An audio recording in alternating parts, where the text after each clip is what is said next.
Okay. सर्वांचं या ठिकाणी मनापासून वेलकम.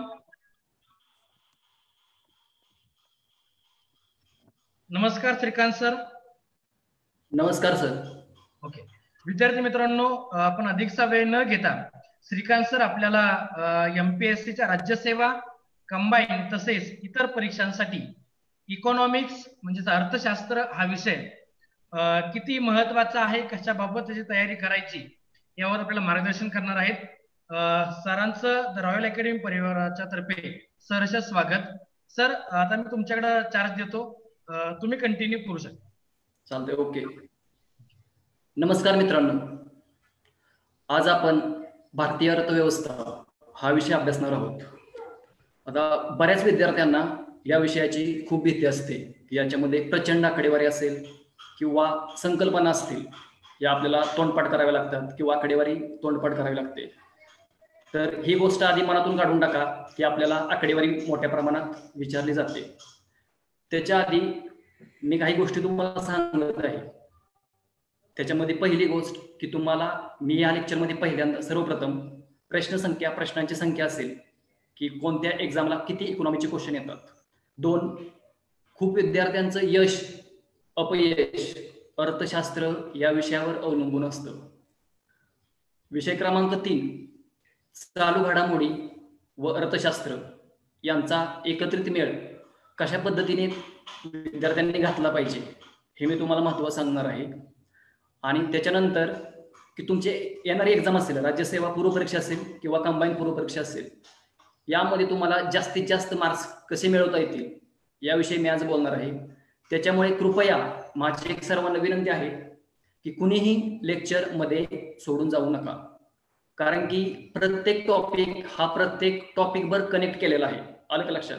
प्रत्येक टॉपिक हा प्रत्येक टॉपिकवर कनेक्ट केलेला आहे. त्याच्यामुळे कुणीही लेक्चर मध्ये सोडून जाऊ नका, कृपया ही माझी विनंती आहे. जर तुम्ही 50% लेक्चर ऐकला आणि त्याच्यानंतर जर स्किप केले लेक्चर तुम्ही, तर तुम्हाला इकॉनॉमिक्स समजणार नाही. तर मी लेक्चरची सुरुवात करतोय. सर्वात महत्वाचं, देशामध्ये आज आपल्या विविध प्रकारच्या आपत्ती येत आहेत. त्याच्यामध्ये पहिले महत्वाचं तुम्हाला माहिती आहे, कोरोना व्हायरस. कोरोना व्हायरस हे जरी सायन्स असलं तर याचा परिणाम हे काय आहे, अर्थशास्त्र आहे. लक्षात ठेवा, कारण की याचा सर्वात जास्त इफेक्ट हा कशावर झालेला आहे, भारतीय अर्थव्यवस्थेवर किंवा जगाच्या अर्थव्यवस्थेवर याचा परिणाम झालेला आहे. लक्षात ठेवा. त्याच्यानंतर अम्फान चक्रीवादळ असेल किंवा निसर्ग चक्रीवादळ असेल, याचाही हे कुठलं आहे, जिओग्राफी आहे, पण याचा परिणाम कशावर झालेला आहे, आपल्या भारतीय अर्थव्यवस्थेवर. लक्षात ठेवा. त्याच्या आधी आपण एक गोष्ट सर्वांना सांगू इच्छितो मी की आपण जे काही मी टॉपिक सांगणार आहे किंवा सिलेबस सांगणार आहे, त्यासाठी तुम्ही प्रत्येक विद्यार्थ्याने वही आणि पेन घेऊन बसावे. सर्वांना माझा आवाज येतोय का? येस सर, येतोय. स्लाइड. भारतीय अर्थव्यवस्था याच्यामध्ये राज्यसेवा पूर्व परीक्षा असेल. राज्यसेवा पूर्व परीक्षेला 15 ते 20 प्रश्न विचारले जातात. लक्षात ठेवा, किती प्रश्न विचारले जातात, 15 ते 20 प्रश्न. पण इतर विषयाच्या तुलनेत अर्थशास्त्राचे प्रश्न हे जास्त असतात, कारण की तुम्हालाही माहित आहे चालू घडामोडी हा विषय अर्थशास्त्र या विषयाशी रिलेटेड आहे. समजा एखाद्या एक्झामला राज्यसेवेचे 15 क्वेश्चन विचारले, किती क्वेश्चन, 15 क्वेश्चन जर विचारले, तर चालू घडामोडीमध्ये पण 15 जर क्वेश्चन विचारले असतील उदाहरणार्थ, तर त्यातले 3 ते 4 प्रश्न हे भारतीय अर्थव्यवस्था म्हणजेच चालू आर्थिक घडामोडी याच्यावर विचारले जातात. म्हणजे 15 + 4 किती झाले क्वेश्चन, 19. त्याच्यामुळे एक लक्षात ठेवा, अर्थशास्त्र या विषयाला स्पर्धा परीक्षेच्या दृष्टिकोनातून अनन्यसाधारण असं महत्व आहे. 15 ते 20 क्वेश्चन हे लक्षात ठेवा. राज्य पूर्व परीक्षा येणारे असेल किंवा मागे झालेले असतील त्या. आता 2019चा विचार केला तर आयोगाने 15 प्रश्न विचारलेले होते राज्यसेवा पूर्व परीक्षेला अर्थशास्त्र या विषयावर. त्याच्यानंतर 2018 असेल, आयोगाने टोटल 17 प्रश्न विचारलेले होते. आणि त्याच्यानंतर 2017 असेल किंवा 16 असेल तर आयोगाने 17 ते 15 या 2013 आयोगाने अर्थशास्त्र या विषयावर 20 प्रश्न विचारलेले होते. लक्षात ठेवा.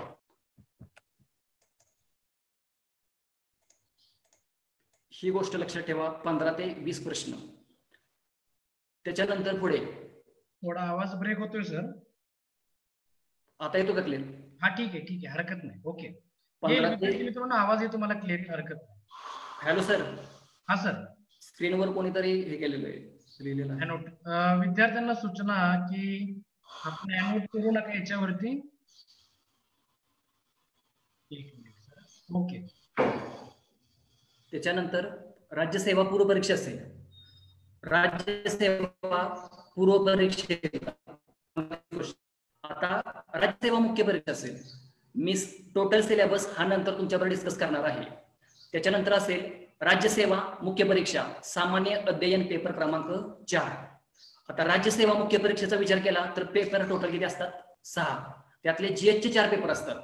जीएस सामान्य अध्ययन पेपर असतात, 4 पेपर असतात त्याचे सामान्य अध्ययनाचे. याच्यामध्ये पेपर क्रमांक 4 हा अर्थशास्त्र या विषयावर विचारला जातो. आता प्रत्येक जीएसच्या पेपरला 150 प्रश्न विचारले जातात. मात्र राज्यसेवा मुख्य परीक्षा सामान्य अध्ययन पेपर क्रमांक 4चा जर विचार केला तर टोटल 110 प्रश्न हे अर्थशास्त्र या विषयावर विचारले जातात.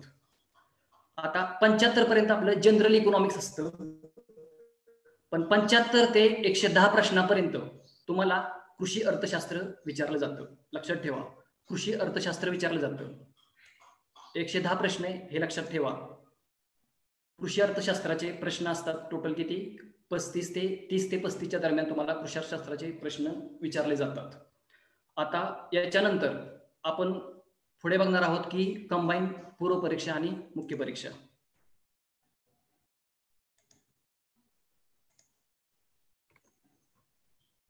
आता संयुक्त पूर्व परीक्षा म्हणजेच PSI, STI आणि ASO या परीक्षेचा विचार केला तरी सेमच की 15 ते 20 प्रश्न आयोग इथे विचारतो तुम्हाला. 15 ते 20 म्हणजे सेम करंट अफेअरचे धरून हे जास्त क्वेश्चन होत असतात. इतर विषयापेक्षा अर्थशास्त्राचे प्रश्न हे जास्त होत असतात. आलं का लक्षात? आपण याचा सिलेबस सविस्तर पुढे अभ्यासणार आहोत. याच्यानंतर STI मुख्य परीक्षा. PSI एक्झामला मेन्स, PSI चे ज्यावेळेस मेन्स असते त्यावेळेस त्याच्यामध्ये पेपर क्रमांक 2 याच्यामध्ये अर्थशास्त्र विचारलं जात नाही. ही गोष्ट आधी लक्षात ठेवा. अन्यथा तुम्ही सिलेबस खूप महत्वाचा आहे. सिलेबस आणि मागील वर्षाचे क्वेश्चन पेपर यांचा ताळमेळ घातल्यानंतर तुम्हाला व्यवस्थित प्रश्नाचं स्वरूप समजेल की आयोग नक्की प्रश्न कसे विचारते. त्याच्यानंतर असेल ASO मुख्य परीक्षा पेपर क्रमांक 2 अर्थशास्त्र या विषयाला टोटल 10 प्रश्न विचारले जातात. लक्षात ठेवा, किती प्रश्न विचारले जातात? 10 प्रश्न विचारले जातात. आता हे झालं संयुक्त पूर्व परीक्षा गट ब, PSI, STI, ASO. किती क्वेश्चन आहेत आपल्याला? 15 ते 20 प्रश्न. आणि STI मुख्य परीक्षा पेपर क्रमांक 2 लक्षात ठेवा, पेपर क्रमांक 1 हा PSI, STI आणि ASO चा एकत्रित पेपर विचारला जातो. हा लँग्वेजवर पूर्णपणे डिपेंड लँग्वेजवर पेपर असतो. STI मुख्य परीक्षा ही पूर्णपणे अर्थशास्त्र या विषयावर जास्त फोकस केली जाते. 50 ते 55 क्वेश्चन हे तुमची STI पोस्ट ठरवत असतं. ASO मुख्य परीक्षा पेपर क्रमांक 2 टोटल 10 प्रश्न विचारले जातात. हे लक्षात घ्या. याच्यानंतर आपण पुढे बघणार आहोत की अर्थशास्त्र या विषयाचा अभ्यास नेमका करावायचा कसा. आता सर्वात महत्वाचं विद्यार्थ्यांनी एक गोष्ट लक्षात घ्या की तुम्हाला असं वाटतं की याच्यामध्ये प्रचंड आकडेवारी पाठ करावी लागते किंवा संकल्पना पाठ कराव्या लागतात. तुम्ही तुमच्या जीवनामध्ये कधीही शब्द ऐकलेले नसतात, असे तुमच्या कानावर पडतात. त्यामध्ये तुम्हाला अवघड वाटतं. पण ते कन्सेप्ट खूप सोपे आहेत आणि ते माझ्या भाषेमध्ये मी तयार केलेले आहेत आणि त्या कन्सेप्ट खूपच सोपे आहेत. अर्थशास्त्र या विषयाचा अभ्यास करताना तुम्हाला 3 गोष्टी खूप महत्वाच्या आहेत. एक, तुमच्या कन्सेप्ट क्लिअर पाहिजे, मूलभूत संकल्पना तुमच्या क्लिअर हव्यात. सेकंड, फॅक्च्युअल डेटा असेल उदाहरणार्थ रिझर्व्ह बँक ऑफ इंडियाची स्थापना. रिझर्व्ह बँक ऑफ इंडियाची स्थापना 1 एप्रिल 1935 मध्ये रिझर्व्ह बँक ऑफ इंडियाची स्थापना झाली होती. हा फॅक्च्युअल डाटा.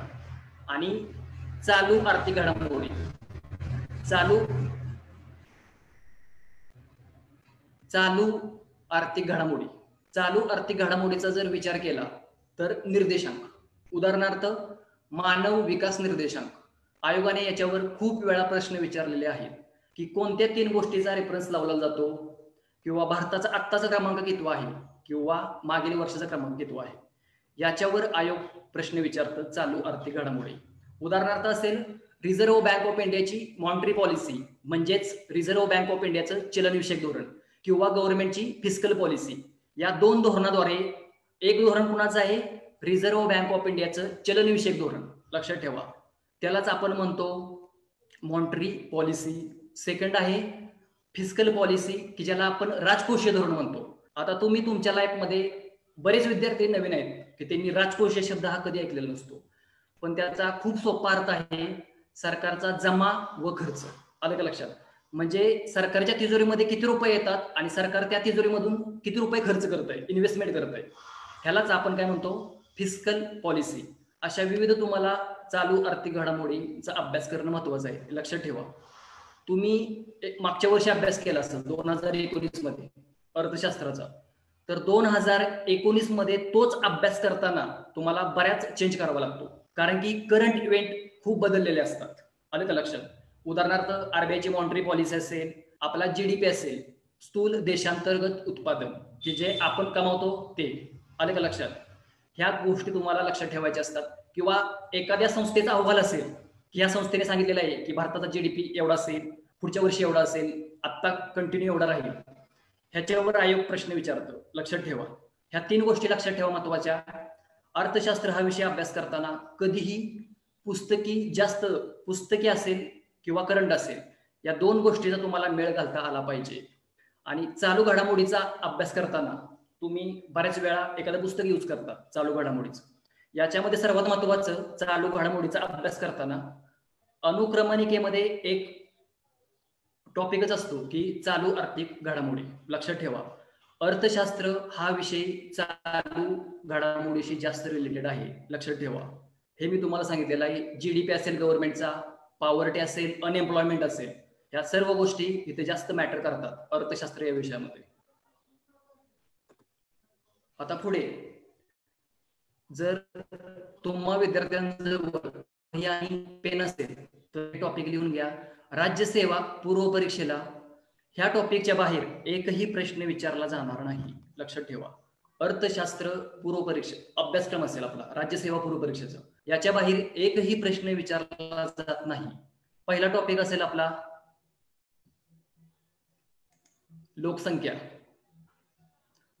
लोकसंख्याशास्त्र असेल, त्याच्यानंतर असेल शाश्वत विकास. पहिला टॉपिक मी कोणता सांगितलेला आहे तुम्हाला, लोकसंख्या. याच्यामध्ये टॉपिक विकास, दारिद्र्य, पंचवार्षिक योजना, समावेशन, सार्वजनिक वित्त व बँकिंग, आंतरराष्ट्रीय संघटना, आणि लास्टचा टॉपिक आहे मानव विकास. त्याच्यामध्येच मी एमडीजी आणि एसडीजी म्हणजेच सहस्त्र विकास लक्ष्य आणि शाश्वत विकास लक्ष्य. लक्षात ठेवा. समजलं का इथपर्यंत? सर्वांना आवाज येतोय का? Yes sir. लोकसंख्याशास्त्र ह्याच्यामध्ये एक गोष्ट तुम्ही नमूद करा महत्वाची, आणि तुम्ही ती नोट डाऊन केली तरी चालेल, की तुम्हाला 2001 ची जनगणना बऱ्यापैकी माहित असते, 2011 ची माहित असते, हे सर्व तुम्हाला माहिती आहे, तुम्ही तोंडपाठ केलेलं आहे. पण आता गव्हर्नमेंटनं रिसेंटली 2021 मध्ये काही घडामोडी आता डिक्लेअर केल्या. 2021 ला जनगणना घ्यायची आहे, त्याच्याविषयी खूप महत्वाच्या घडामोडी डिक्लेअर केलेल्या आहेत आणि येणाऱ्या एक्झाम मध्ये आयोग त्याच्यावर प्रश्न विचारू शकते. लक्षात ठेवा, आपल्या टोटल अनुसूचित भाषा 22 आहेत, त्यातल्या 16 भाषांमध्ये 2021 मधील जनगणना घेण्यात येणार आहे. लक्षात ठेवा, मी लोकसंख्याशास्त्र या टॉपिकवर बोलत आहे. 2001 आणि 2011 ची जनगणना तुम्हाला माहित आहे, मात्र 2021 ला जे काही होणार आहे ते कुठे आहे? चालू आर्थिक घडामोडीमध्ये आहे. ते कोणत्या रंजन कोळंबेच्या किंवा देसलेच्या पुस्तकामध्ये ते दिलेलं नाही. लक्षात ठेवा. म्हणून मी काय सांगतोय, जो 2019ला तुम्ही अभ्यास केलेला आहे तोच अभ्यास 2020 मध्ये करताना त्याच्यामध्ये खूप तुम्हाला चेंज करावा लागतो, हे लक्षात ठेवा. लोकसंख्या शास्त्र, आता याच्यामध्ये 2021 ची जनगणना, आता 2021 ची जनगणना ही टोटल स्वातंत्र्यानंतरची 8वी आणि टोटल 16वी जनगणना. म्हणजे देशामध्ये स्वातंत्र्याच्या आधी किती जनगणना झाल्या आपल्या? 8. स्वातंत्र्याच्या नंतर 8. अशा टोटल आपल्या 16वी जनगणना आता 2021 मध्ये होणार आहे, नमूद करा. त्याच्यानंतर ही जनगणना एका मोबाईल ऍपद्वारे घेण्यात येणार आहे. ही जनगणना एका मोबाईल ऍपद्वारे घेण्यात येणार आहे आणि त्या मोबाईल ऍपचं नाव आहे जनगणना 2021 NPR. लक्षात ठेवा, जनगणना 2021 NPR. आता याच्यामध्ये जनगणना कलेक्शन करताना किंवा आकडेवारी गोळा करताना की नागरिकांना टोटल 31 प्रश्न विचारले जाणार आहेत. लक्षात ठेवा, 31 प्रश्न. आणि मुख्य घटक फोकस केला जाणार आहे अन्नधान्य. आलं का लक्षात? मुख्य घटक अन्नधान्य फोकस केला जाणार आहे या जनगणनेमध्ये. त्याच्यानंतर आपल्या जनगणनेचा इतिहास लक्षात ठेवायचा की 1872 मध्ये लॉर्ड मेयोच्या काळामध्ये जनगणना सुरुवात झाली असेल किंवा 1981 ला कंटिन्यू जनगणना स्टार्ट झाली आपल्या देशामध्ये. म्हणजेच स्वातंत्र्यानंतरची 2021 ची होणारी जनगणना ही 8वी जनगणना असणार आहे, हे नमूद करा सर्वात महत्वाचं. याच्यानंतर सर्वात महागडी जनगणना म्हणून 2021 च्या जनगणनेला संबोधलं जातं, कारण की या जनगणनेवर टोटल 12,000 कोटी रुपये खर्च केले जाणार आहेत. लक्षात ठेवा. आता बरेच शिक्षक येतात ते फक्त पुस्तकी तुम्हाला सांगतात की बाबा जनगणना 2001 ची करा, 2011 ची करा, पण ऍक्च्युअली 2021 मध्ये काय चाललंय, रिसेंटली आता काय होणार आहे हे तुम्हाला माहित असणं खूप महत्वाचं आहे. लक्षात ठेवा. त्याच्यानंतर पुढचा टॉपिक आहे शाश्वत विकास. हाही टॉपिक खूप महत्वाचा आहे. ह्या टॉपिकच्या बाहेर आजपर्यंत 2012 पासून 2019 पर्यंत एकही क्वेश्चन बाहेरचा विचारलेला नाही. लक्षात ठेवा. त्याच्यानंतर पुढचा टॉपिक आहे शाश्वत विकास. त्याच्यानंतर टॉपिक आहे पुढचा दारिद्र्य. हा खूप महत्वाचा टॉपिक आहे. लक्षात ठेवा. तुम्ही कोणतीही एक्झाम द्या, राज्यसेवा पूर्व असू द्या, राज्यसेवा मुख्य असू द्या, संयुक्त ब पूर्व असू द्या, मुख्य असू द्या किंवा गटकची एक्झाम असू द्या, दारिद्र्य या टॉपिकवर सर्वात जास्त क्वेश्चन विचारण्याचं आजपर्यंत रेकॉर्ड आहे. लक्षात ठेवा. मग याविषयी तुमच्या समित्या तुम्हाला माहित असणं महत्वाचं आहे. याच्यात आकडेवारी करायची असते, पण आकडेवारी कोणती करायची? आकडेवारी तुम्हाला करावी लागते याच्यामध्ये, पण याच्यामध्ये कोणती आकडेवारी नेमकी करायची हे तुमच्या कधी लक्षात येणार आहे की ज्यावेळेस तुम्ही मागच्या वर्षीचे काही क्वेश्चन पेपर असतील अभ्यासाल किंवा सिलेबस, ज्यावेळेस मागचे क्वेश्चन आणि सिलेबस यांचा ज्यावेळेस तुम्ही मेळ घालाल त्यावेळेस तुम्हाला दारिद्र्य या टॉपिकवरचा प्रत्येक क्वेश्चन सोडवता येतो. आता एक लक्षात ठेवायचं, दारिद्र्य टॉपिक अभ्यासताना जर तुम्ही रंजन गोळंबे पुस्तक वापरलं तर त्याच्यामध्ये सर्वच समित्या देण्यात आलेल्या नाहीत, तर त्यासाठी तुम्हाला देसलेचा पार्ट पहिला अभ्यासावा लागतो. लक्षात ठेवायचं. पहिला हा टॉपिक देसलेच्या पार्ट 7 मध्ये होता, पण आता देसलेच्या पार्ट 1 मध्ये कन्वर्ट केलेला आहे. दारिद्र्य टॉपिक अभ्यासताना गव्हर्नमेंटने आत्ताचा रेशो काय सांगले दारिद्र्याचा किंवा आता रिसेंटली कोरोनाचा इफेक्ट दारिद्र्यावर काय झालेला आहे, ह्या सर्व गोष्टी आपण पुढे डिटेलमध्ये बघणार आहोत. पुढचा टॉपिक आहे पंचवार्षिक योजना. पंचवार्षिक योजना आता तुम्ही ऐकलं असेल, खूप दिवसापासून ऐकलंय की नियोजन मंडळाच्या जागेवर आता नीती आयोग आलेला आहे. नियोजन मंडळ हे आपलं कंटिन्यू 5-5 वर्षांनी पंचवार्षिक योजना आपल्या देशासाठी तयार करत होतं. आपल्या देशामध्ये आजपर्यंत टोटल 1 ते 12 पंचवार्षिक योजना झालेल्या आहेत. लक्षात ठेवा. आणि एक गोष्ट लिहून घ्या की आयोग 10वी, 11वी, 12वी याच्यावर आयोग कायम प्रश्न विचारतं. लक्षात ठेवा. याच्या थीमवर आयोगाने 12व्या पंचवार्षिक योजनेवर आणि 11व्या पंचवार्षिक योजनेवर कायम प्रश्न विचारलेले आहेत. आता याच्यामध्ये आयोगाने मागच्या 2-3 वर्षापूर्वी एक क्वेश्चन विचारला की 12व्या पंचवार्षिक योजनेचा शीर्षक काय? Faster sustainable and inclusive growth, म्हणजे सर्वसमावेशक वृद्धी असेल. जो खाली टॉपिक मी तुम्हाला नमूद केलेला आहे समावेशक. एक गोष्ट लक्षात ठेवा, हे टॉपिक तुम्ही जे मी नमूद केलेले आहेत ते तुम्ही तुमच्या नोटबुक मध्ये लिहून घ्या आणि याच्या बाहेर एकही प्रश्न विचारला जात नाही. लक्षात ठेवा. उगाच ते पुस्तक घ्यायचं, पूर्ण अभ्यास करायचा त्याचा, हे व्यर्थ ठरणार आहे, लक्षात ठेवा. उगाच पुस्तक घेऊन एवढे टॉपिक तुम्ही करू नका. आता समावेशन हा शब्द तुम्ही पहिल्यांदाच ऐकताय, पण समावेशन या शब्दाचा अर्थ आहे जे समाजातील वंचित घटक आहे त्यांना आर्थिक वृद्धीमध्ये आपल्या समावेश करून घेणे.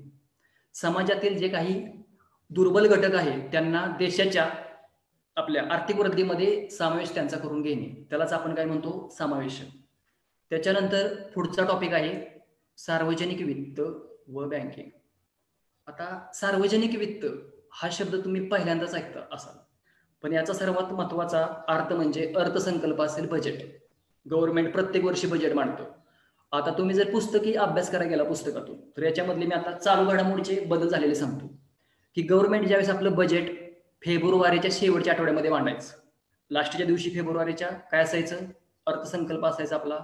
त्याच्या आधी एक दिवस असायचं आपलं रेल्वे बजेट, आणि त्याच्या आधी काय असायचं, आपला आर्थिक पाहणी अहवाल असायचा.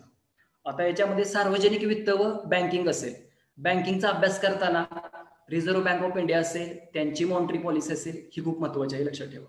पुढचा टॉपिक आहे आंतरराष्ट्रीय संघटना. हाही टॉपिक आयोगाने विचारलेला आहे.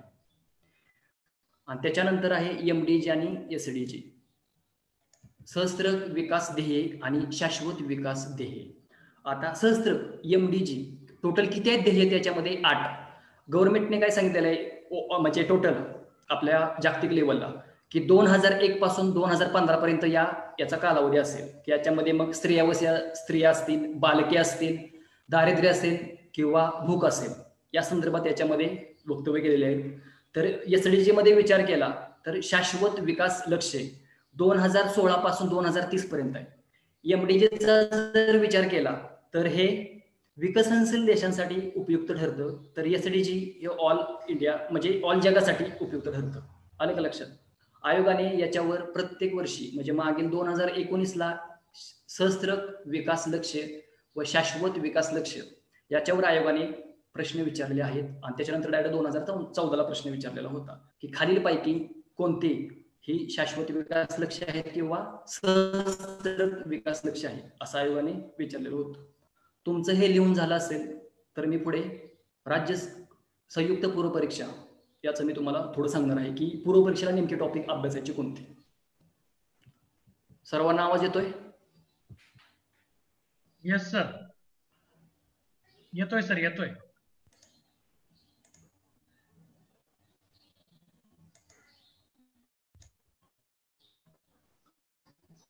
याच्यानंतर आपण बघणार आहे संयुक्त पूर्व परीक्षा की जी 2017-16 पासून जी एकत्रित झालेली आहे, PSI, STI व ASO. आलं का लक्षात. याच्यामध्ये STI चा जर विचार केला तर STI ला बऱ्यापैकी हे अर्थशास्त्रामध्ये कृषी अर्थशास्त्र हे STI एक्झामला विचारलं जात नाही, लक्षात ठेवा. कृषी अर्थशास्त्र हे फक्त संयुक्त पूर्व परीक्षेला तेही करंट बेसिसवर विचारलं जातं. त्याच्यामध्ये एक सर्वात महत्वाचं आधारभूत किमती. आयोगाने याच्यावर खूप वेळा क्वेश्चन विचारलेला आहे करंटमध्ये की पिकांच्या आधारभूत किमती जोड्या जुळवा. याच्यामधले हे टॉपिक तुम्ही लिहून घ्या. ह्याच्या बाहेरील क्वेश्चन संयुक्त पूर्व परीक्षेला ह्याच्या बाहेर क्वेश्चन जात नाही, लक्षात ठेवा. आता राज्यसेवा मुख्य परीक्षा ह्याच्यामध्ये सिलेबस थोडा वास्ट आहे, याच्यामध्ये भरपूर तुम्हाला अभ्यास करावा लागतो. किंवा STI असेल, STI मुख्य परीक्षेमध्ये आंतरराष्ट्रीय संघटनांमधील वर्ल्ड ट्रेड ऑर्गनायझेशन जास्तीत जास्त प्रश्न विचारले जातात, लक्षात ठेवा. आंतरराष्ट्रीय संघटनेमध्ये वर्ल्ड ट्रेड ऑर्गनायझेशन असेल, आंतरराष्ट्रीय व्यापार असेल, व्यापार तोल असेल किंवा व्यवहार तोल असेल. चलनवाढ. आता चलनवाढ काही लोक हे शब्द पहिल्यांदाच, आता चलनवाढ हे ते ऐका थोडं. चलनवाढ म्हणजे साधा आणि सरळ अर्थ याचा काय, महागाई. ज्या वेळेस सरकारने जर आपली राजकोषीय धोरण किंवा रिझर्व्ह बँक ऑफ इंडियाने आपली मॉनिटरी पॉलिसी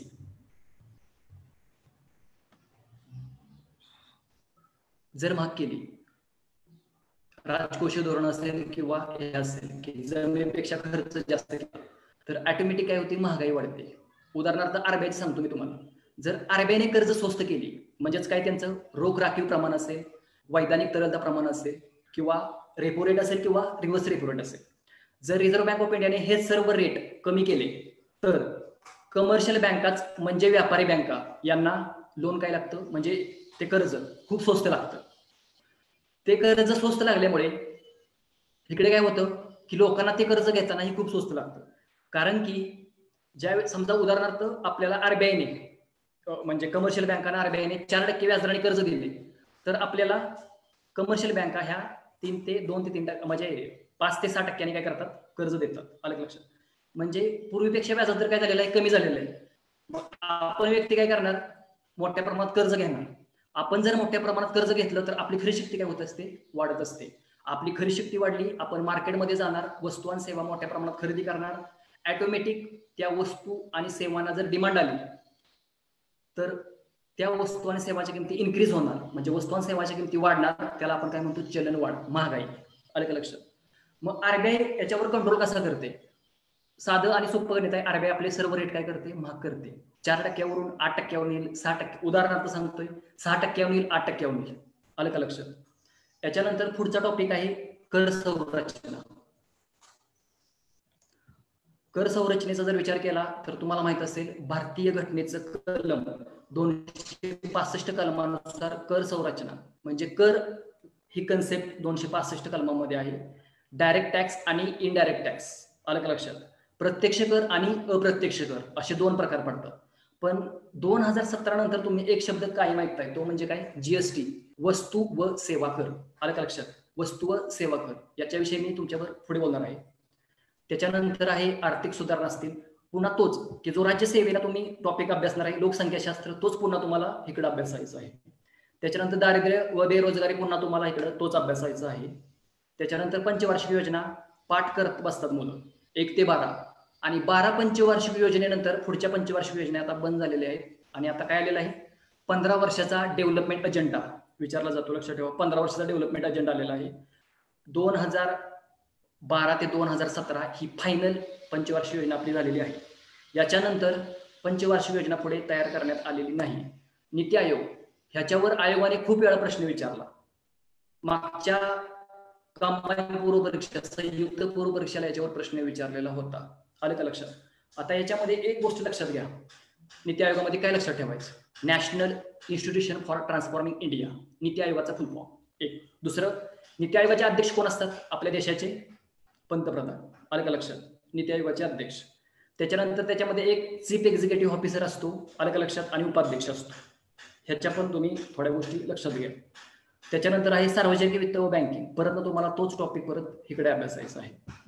आलं का लक्षात? इथपर्यंत सर्वांना समजलं असेल. स्पीड मध्ये होत नाही ना सर?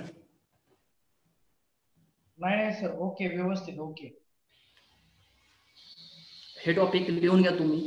राष्ट्रीय उत्पन्न असेल, आंतरराष्ट्रीय व्यापार असेल. आंतरराष्ट्रीय व्यापारामध्ये एक लक्षात ठेवा, आयात आणि निर्यात. आयात म्हणजे काय, ज्या वस्तू आपण परकीय देशाकडून विकत घेतो त्याला आपण काय म्हणतो, आयात. आणि ज्या वस्तू आपण परकीय देशांना विकत देतो त्याला आपण काय म्हणतो, निर्यात. आता संयुक्त पूर्व परीक्षेला याच्यावर कायम प्रश्न विचारला जातो. आलं का लक्षात? की पहिले 5 देश की ज्यांच्याकडून आपण काय करतो, आयात, किंवा ज्या देशांना आपण निर्यात करतो असे पहिले 5 देश चढत्या किंवा उतरत्या क्रमाने लिहा, असेंडिंग अँड डिसेंडिंग. आलं का लक्षात? त्याच्यामुळं आंतरराष्ट्रीय व्यापार हा टॉपिक व्यवस्थित करा. दुसरं, आंतरराष्ट्रीय व्यापार टॉपिक मध्ये वस्तू लक्षात ठेवायच्या की ज्या वस्तू आणि सेवा आपण घेतो म्हणजे आयात करतो, आणि ज्या वस्तू व सेवा आपण दुसऱ्याला देतो त्या पहिल्या 5 ते 6 वस्तू तुम्ही ऍक्युरेट लक्षात ठेवायच्या. आलं का लक्षात? आता व्यापार तोल असेल आणि व्यवहार तोल असेल, हे शब्द तुम्ही कधी ऐकलेले नाही, बऱ्याच विद्यार्थ्यांनी हे शब्द ऐकलेले आहेत. बॅलन्स ऑफ ट्रेड आणि बॅलन्स ऑफ पेमेंट. व्यापार तोल म्हणजे काय, आयात व निर्यात. पण कशाची, फक्त वस्तूंची. फक्त वस्तूंची याच्यामध्ये आयात निर्यात केली जाते, त्याच्या किमतीतील फरक म्हणजे व्यापार तोल. आलं का लक्षात? व्यापार तोल. त्याच्यानंतर पुढे आपण डिटेलमध्ये थोडा अभ्यासूया.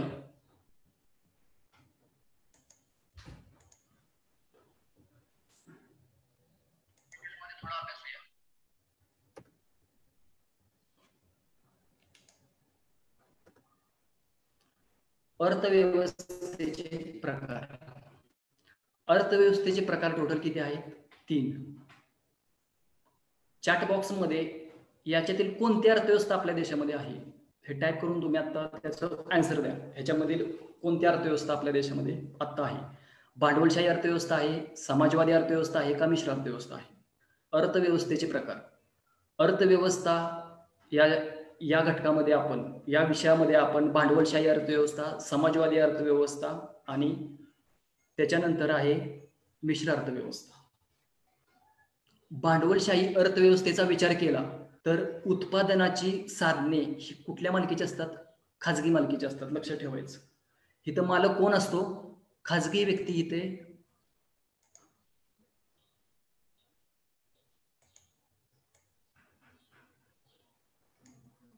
इथे खाजगी व्यक्ती मालक असतो. आता जर एखाद्या गोष्टीचा मी जर मालक असेल, मी उत्पादन साधनाचा मालक जर असेल, तर मी काय करणार की ग्राहकाच्या पसंतीने उत्पादन घेणार.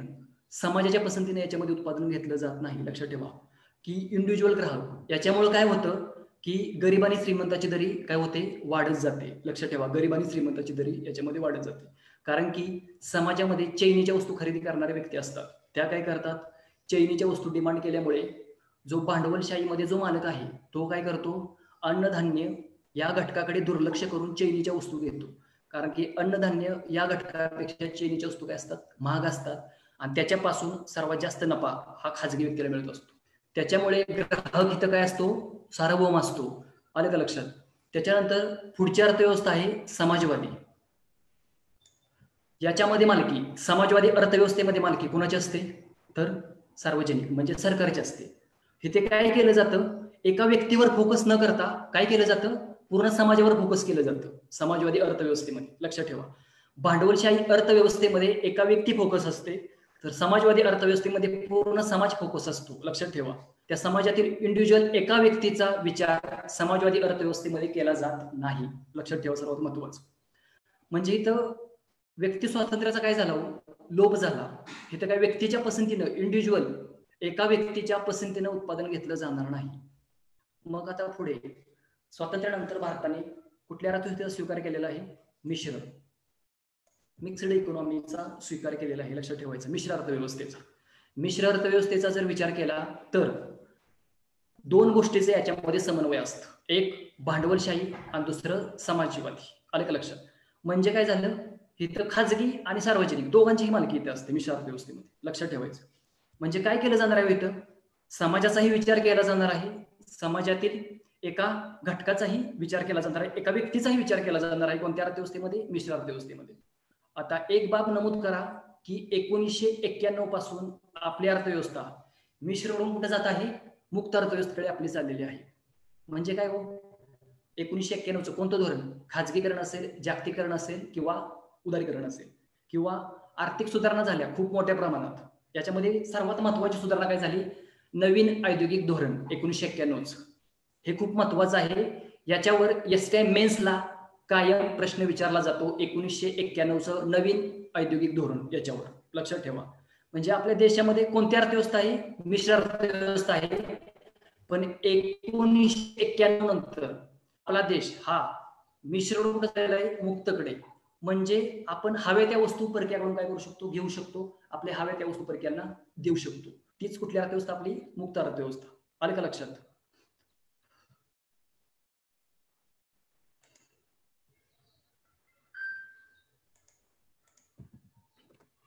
याच्यानंतर पुढं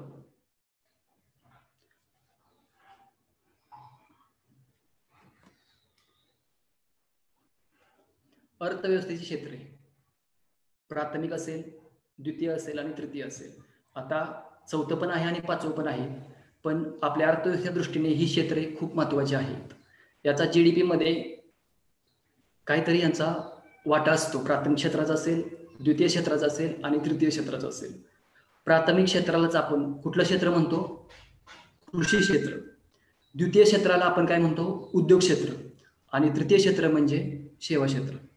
मग मला सांगा, जर तुम्ही अर्थव्यवस्थेचा जर अभ्यास केला असेल थोडा, तर मला चॅटबॉक्स मध्ये एक आन्सर द्या की आपल्या जीडीपी मध्ये म्हणजे स्थूल देशांतर्गत उत्पन्न म्हणजेच राष्ट्रीय उत्पन्नामध्ये सर्वात जास्त वाटा या 3 सेक्टर मधील कोणत्या सेक्टरचा आहे?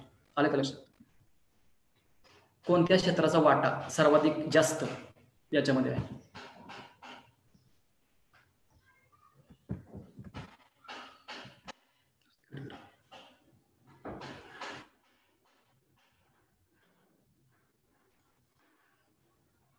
कुठला वाटा आहे? तर सर्व्हिस क्षेत्राचा. सर्व्हिस क्षेत्राचा याच्यामध्ये सर्वात जास्त वाटा सेवा क्षेत्राचा आहे, लक्षात ठेवायचं. आता प्राथमिक क्षेत्र, प्राथमिक क्षेत्राचा जर विचार केला याच्यामध्ये कृषी आणि कृषी संलग्न उद्योग हे प्राथमिक क्षेत्रामध्ये येतात. द्वितीय क्षेत्रामध्ये काय येतं? द्वितीय क्षेत्रामध्ये वीज पुरवठा असेल, पाणी पुरवठा असेल किंवा आपली कारखानदारी असेल, इंडस्ट्रियल सेक्टर असेल, हे कुठल्या सेक्टरमध्ये येतं? द्वितीय क्षेत्रामध्ये येतं. तर तृतीय क्षेत्रामध्ये सर्व्हिस असेल आपल्या, म्हणजे सर्वात महत्वाचं काय? वाहतूक. साधा आणि सोपा शब्द वाहतूक. आता मी एक उदाहरण देतो याच्यावर की शेतमाल एका गाडीतून, एका टेम्पो मधून जर तो मार्केटमध्ये जात असेल तर आता मी टेम्पोतील शेतमाल ह्याचं उदाहरण देतो की 3 क्षेत्र कशी तिथे लागू होतात. पहिलं कृषी क्षेत्र. टेम्पोतील जो काही शेतमाल आहे, शेत तयार झालेला आहे, तो कुठल्या घटकाशी संबंधित आहे? प्राथमिक क्षेत्राशी. आणि इथून मार्केटपर्यंत जी वाहतूक चाललेली आहे ती कुठल्या क्षेत्राची आहे? तृतीय क्षेत्राशी. आणि जो टेम्पो जो बनवला, त्याचे पार्ट बनवले, हे कुठल्या क्षेत्रामध्ये बनवले? द्वितीय क्षेत्रामध्ये बनवले. म्हणजे एवढं अर्थशास्त्र सोपं आहे, लक्षात ठेवा. उगच एमपीएससी मध्ये खूप लोकांनी भाव केलेला आहे की अर्थशास्त्र विषयाचे प्रश्न खूप अवघड असतात. खूप सोपे प्रश्न, फक्त सूक्ष्म थोडा अभ्यास करावा लागतो की हे क्षेत्र कुठल्या क्षेत्राशी रिलेटेड आहे. असा एसटीआय ला आणि एएसओ ला प्रश्न 2018 विचारलेला होता. आलं लक्षात? वाहतूक तृतीय क्षेत्राशी संबंधित आहे. आता प्राथमिक क्षेत्र, द्वितीय क्षेत्र आणि तृतीय क्षेत्र याच्यामध्ये सर्वात जास्त वाटा आपल्या राष्ट्रीय उत्पन्नामध्ये सेवा क्षेत्राचा वाटा सर्वात जास्त आहे. आणि ही तेच आकडेवारी आयोग विचारत, लक्षात ठेवा. तृतीय क्षेत्राचा वाटा सर्वात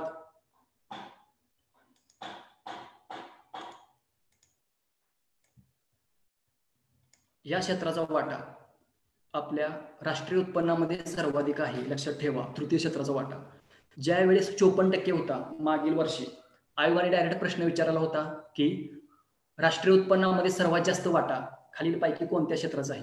किंवा कृषी म्हणजे सेवा क्षेत्रामध्ये, सेवा क्षेत्राचा राष्ट्रीय उत्पन्नामध्ये किती टक्के हिस्सा आहे? तर त्यावेळेस त्याचं उत्तर होतं 54%. आलं का लक्षात? प्राथमिक क्षेत्र, द्वितीय क्षेत्र आणि तृतीय क्षेत्र हे तुम्हाला समजलं असेल. याच्यानंतर आपण बघणार आहोत विकासाची अवस्था. तुम्ही शब्द ऐकले आहेत. आता याच्यामध्ये एक गोष्ट लक्षात ठेवा, आपला देश हा विकसनशील अर्थव्यवस्थेमध्ये बसतो. विकसित अर्थव्यवस्था, विकसनशील अर्थव्यवस्था आणि अविकसित अर्थव्यवस्था ह्या आपल्या अर्थव्यवस्थेच्या अवस्था आहेत, लक्षात ठेवा. आता विकसित अर्थव्यवस्थेचा जर विचार केला तर उदाहरणार्थ आपल्याला कुठल्या देशात देता येईल? अमेरिका, जपान असेल, युरोपियन मधील काही देश असतील, कॅनडा असेल. तर हे देश काय आहेत? विकसित देश आहेत, लक्षात ठेवा. आता ह्याचे तर्क काय लावलेत? इंडिकेटर्स, की ह्या देशांची लोकसंख्या काय असते? कमी असते. राष्ट्रीय दरडोई उत्पन्न काय असतं? जास्त असतं. साक्षरतेचे प्रमाण काय असते? जास्त असते. त्याच्यामुळे अशा देशांना आपण कुठले देश म्हणतो? विकसित देश. आता विकसनशील देश, उदाहरणार्थ आपल्या देशाचंच घेऊया, भारतच. भारत हा काही विकासाच्या मार्गावर, म्हणजे कंटिन्यू काय असतो की विकास करण्याची त्याच्यामध्ये कंटिन्यू क्षमता असते. की विकसनशील देश याच्यामध्ये सर्वात महत्वाचा आहे चीन असेल, की जगामधील दुसऱ्या क्रमांकाची अर्थव्यवस्था असली तरी चीन हा देश काय आहे? विकसनशील अर्थव्यवस्थेमध्ये येतो, लक्षात ठेवा. त्याच्यानंतर श्रीलंका असेल, पाकिस्तान असेल, हे देश सर्व काय आहेत? विकसनशील देश आहेत, लक्षात ठेवा. यांची लोकसंख्या काय असते? जास्त असते. उदाहरणार्थ भारत. साक्षरतेचे प्रमाण काय असते? कमी असते, म्हणजे मीडियम असते. त्याच्यानंतर राष्ट्रीय दरडोई उत्पन्न काय असतं? विकसित देश अर्थव्यवस्थेच्या तुलनेत काय असतं? कमी असतं. त्याच्यामुळे अशा देशांना आपण काय म्हणतो? विकसनशील देश असं संबोधलं जातं. तर आपला भारत देश हा काय आहे? विकसनशील आहे, लक्षात ठेवायचं. म्हणजे कुठल्या मार्गावर आहे तो? विकासाच्या मार्गावर आहे. म्हणजेच विकसनशील या ठिकाणी अल्पविकसित किंवा अविकसित हा शब्द न वापरता काय केलेला आहे? विकसनशील हा शब्द वापरलेला आहे. त्याच्यानंतर आहे अविकसित. की खूप मोठ्या प्रमाणे बिलो पॉवर्टी लाईन म्हणजे दारिद्र्य रेषेच्या खालील खूप लोक जास्त असतात त्याच्यामध्ये. उदाहरणार्थ आफ्रिकन येथील काही देश एक आहेत अविकसित देश आहेत, लक्षात ठेवा. त्याच्यानंतर आपला देश हा विकसनशील अर्थव्यवस्थेमध्ये येतो, लक्षात ठेवा.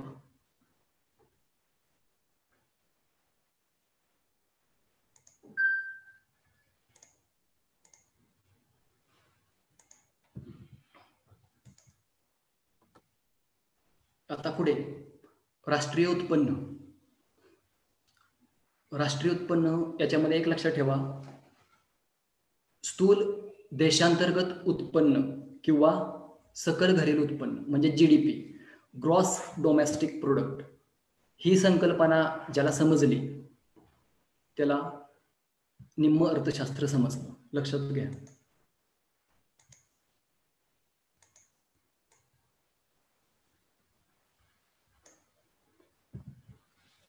एका आर्थिक वर्षात देशाच्या सीमांतर्गत भागात तयार होणाऱ्या अंतिम वस्तू व सेवा यांचे बाजार मूल्य म्हणजे स्थूल देशांतर्गत उत्पन्न, लक्षात ठेवा. आलं का लक्षात? ग्रॉस डोमेस्टिक प्रोडक्ट, आलं का लक्षात? उत्पादन, स्थूल देशांतर्गत उत्पादन म्हणजेच काय हो, की हा समजा आपला भारत देश आहे, देशाच्या सीमांतर्गत भागात, लक्षात ठेवा, एखादी व्यक्ती आहे आपली, समजा ती बाहेरच्या देशामध्ये जर काम करत असेल तर त्या व्यक्तीचं उत्पन्न आपल्या देशामध्ये प्लस केलं जात नाही. का? तर ती सीमांतर्गत भाग सोडून काय करत आहे, दुसऱ्या देशामध्ये काम करत आहे. आता एका आर्थिक वर्षाचा जर विचार केला तर आर्थिक वर्ष जनरली आपल्या देशाचं काय आहे, 1 एप्रिल ते 31 मार्च, आणि 99% राज्यांचं आर्थिक वर्ष हे 1 एप्रिल ते 31 मार्चच आहे. आता 99% मी का बोललो, तर 1 ते 2 अशी राज्य आहेत की त्यांनी आपलं आर्थिक वर्ष हे चेंज केलेलं आहे, लक्षात ठेवा, आर्थिक वर्ष बदललेलं आहे. आणि त्याच्यासाठी एक समिती पण 2016 मध्ये स्थापन झाली, शंकर आचार्य समिती, लक्षात ठेवा. शंकर आचार्य समितीची स्थापना केलेली होती. पहिलं राज्य होतं मध्य प्रदेश आणि त्याच्यानंतर होतं झारखंड. या राज्यांचं आर्थिक वर्ष हे 1 जानेवारी ते 31 डिसेंबर असं आहे, लक्षात ठेवा. या राज्यांनी आपलं आर्थिक वर्ष चेंज केलेलं आहे, म्हणूनच मी 99% असं बोललो राज्यांच्या बाबतीत. आर्थिक वर्ष लक्षात ठेवा, याच्यावर आयोगाने प्रश्न आत्ता विचारलेला आहे. एवढा सोपा प्रश्न अर्थशास्त्रामध्ये विचारला जातो की आपल्या आर्थिक वर्ष काय, 1 एप्रिल ते 31 मार्च, आलं का लक्षात? 99% राज्यांचं आर्थिक वर्ष हेच आहे, 1 एप्रिल ते 31 मार्च. 1% मध्य प्रदेश व झारखंड या राज्यांनी आपलं आर्थिक वर्ष काय केलेलं आहे, चेंज केलेलं आहे. 1 जानेवारी ते 31 डिसेंबर हे झालं. हे काय झालेलं आहे आपलं. त्याच्यानंतर पुढे देशाच्या सीमांतर्गत भागात, कन्सेप्ट खूप महत्वाची आहे, लक्षात घ्या. देशाच्या सीमांतर्गत भागात, सीमा म्हणजे आपले टोटल राज्य किती, 28, आणि केंद्रशासित प्रदेश किती आहेत आता, 8 का 9. दीव दमण आणि दादरा नगर हवेली यांचं एकत्रीकरण चालू आहे आणि त्याचं मुख्यालय कुठे असणार आहे, दमण. युनियन टेरिटरीज, लक्षात ठेवा. आता याच्यामध्ये एक गोष्ट लक्षात घ्या की सीमांतर्गत भाग सोडून म्हणजे समजा चायनाची एखादी कंपनी असेल, अमेरिकेची एखादी कंपनी असेल, जर भारतामध्ये ती काम करत असेल तर त्याचं उत्पन्न हे आणि आपली कंपनी जर परकीय देशामध्ये काम करत असेल तर त्याचं आपल्या देशामध्ये प्लस नाही मायनस होत, आलं का लक्षात? याच्यानंतर तुम्हाला माहित आहे की आपले समुद्र बाउंड्री असते, बंगालचा उपसागर असेल, हिंदी महासागर असेल किंवा अरबी समुद्र असेल. इथे आपल्या समुद्रामध्ये आपल्या बाउंड्री कशा ठरवल्या जातात, सीमांतर्गत भाग, तर 12 नॉटिकल म्हणजेच काय 22.22 किलोमीटर पर्यंत आपल्या बाउंड्री असतात आपल्या मालकीच्या, आणि त्याच्या आतमध्ये जे काही आपलं उत्पन्न असेल ते आपल्या देशाच्या सीमांतर्गत भागात असतं, लक्षात ठेवायचं. त्याच्यानंतर अंतिम वस्तू. Hello Vikram sir.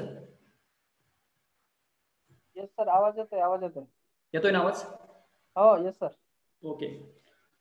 देशाच्या सीमांतर्गत भागात 12 नॉटिकल म्हणजेच काय 22.22 किलोमीटर पर्यंत आपल्या बाउंड्री असतात, लक्षात ठेवा. त्याच्या अंतर्गत जे काही आपण उत्पन्न मिळवलेलं आहे ते आपल्या देशाच्या राष्ट्रीय उत्पन्नामध्ये प्लस केलं जातं. आता अंतिम वस्तू म्हणजे जर एखादी वस्तू तुम्ही खरेदी केली आणि त्या वस्तूचा उपभोग जर स्वतः तुम्हीच घेतला तर आपण त्याला काय संबोधतो? अंतिम वस्तू. आलं का लक्षात? याचं बाजार मूल्य म्हणजे राष्ट्रीय उत्पन्न लक्षात ठेवा. आता कोरोनाचा बऱ्यापैकी इफेक्ट आपल्या देशाच्या अर्थव्यवस्थेवर म्हणजेच राष्ट्रीय उत्पन्नावर पडलेला आहे की आत्ताच रिसेंटली एशियन डेव्हलपमेंट बँकेने सांगितलेलं आहे की देशाची आपला ग्रोथ रेट 4% मायनस कमी होणार आहे. ह्या बऱ्याच गोष्टी आता चालू आहेत. एक आर्थिक वर्ष देशाच्या सीमांतर्गत भाग, अंतिम वस्तू व सेवा यांचे बाजार मूल्य म्हणजेच काय? GDP, gross domestic product. आलं का लक्षात? ह्या बाकीच्या कन्सेप्ट आपण नंतर बघणारच आहोत की एनडीपी काय असतं, जीएनपी काय असतं, एनएनपी काय असतं.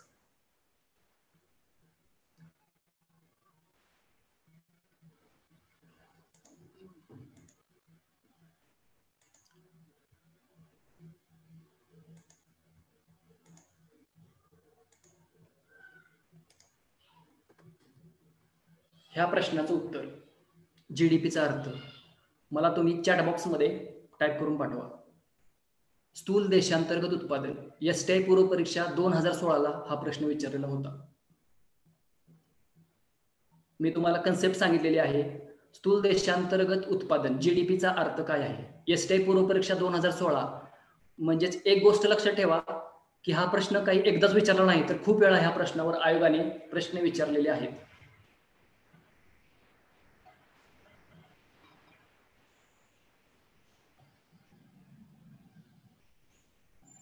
स्थूल देशांतर्गत उत्पादनचा अर्थ काय?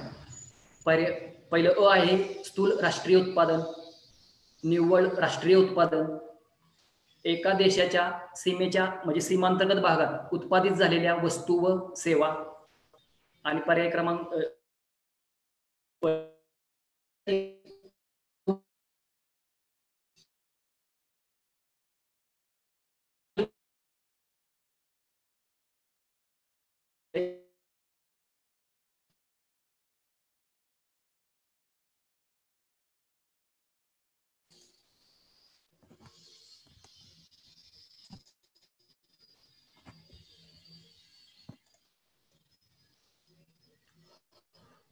तर या प्रश्नाचं उत्तर आहे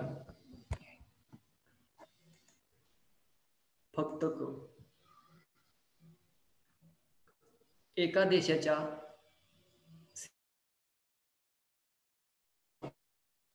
सर आवाज ब्रेक होते थोडा. प्रोडक्ट असेल हे आपण पुढील लेक्चरला बघणार आहोत. तर या प्रश्नाचं उत्तर आहे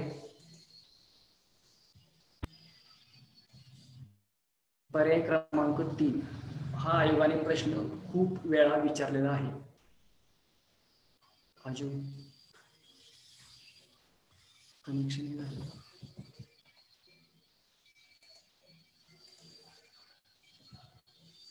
हॅलो सर. येतोय आवाज होता. हॅलो. हा सर बोला. Hello hello.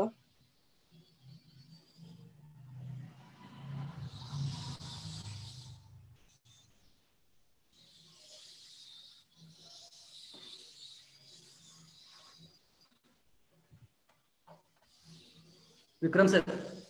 हा सर येतोय आवाज. बोला बोला. आवाज येतोय का सर्वांना? हा येतोय, आता येतोय.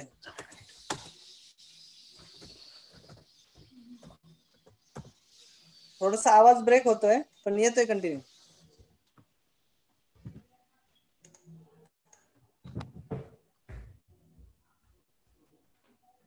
हॅलो.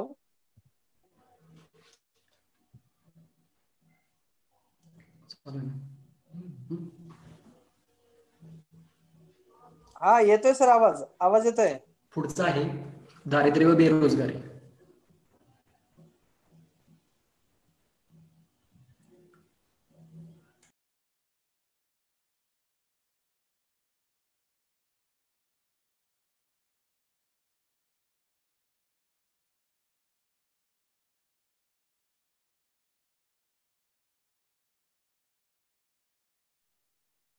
सर तुम्ही म्यूट झालाय, तुमचा माईक म्यूट झालाय.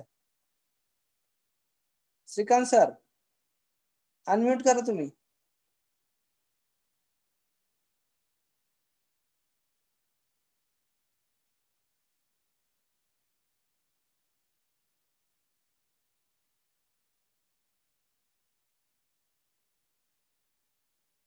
श्रीकांत सर तुमचा माईक म्यूट झालाय. अनम्यूट करा स्वतःला, अनम्यूट.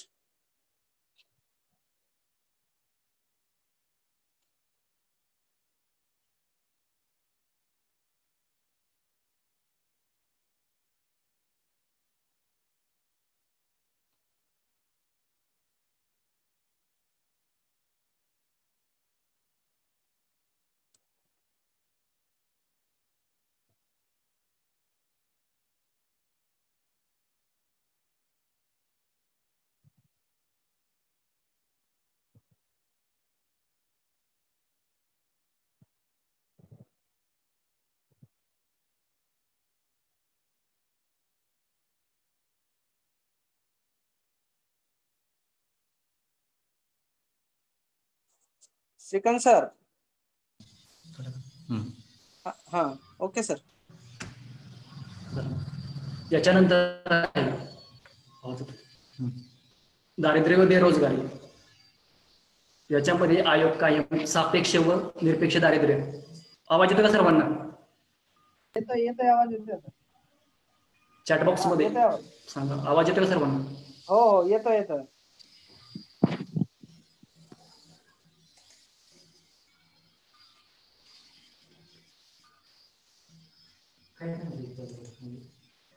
याच्यानंतर आहे दारिद्र्य व बेरोजगारी.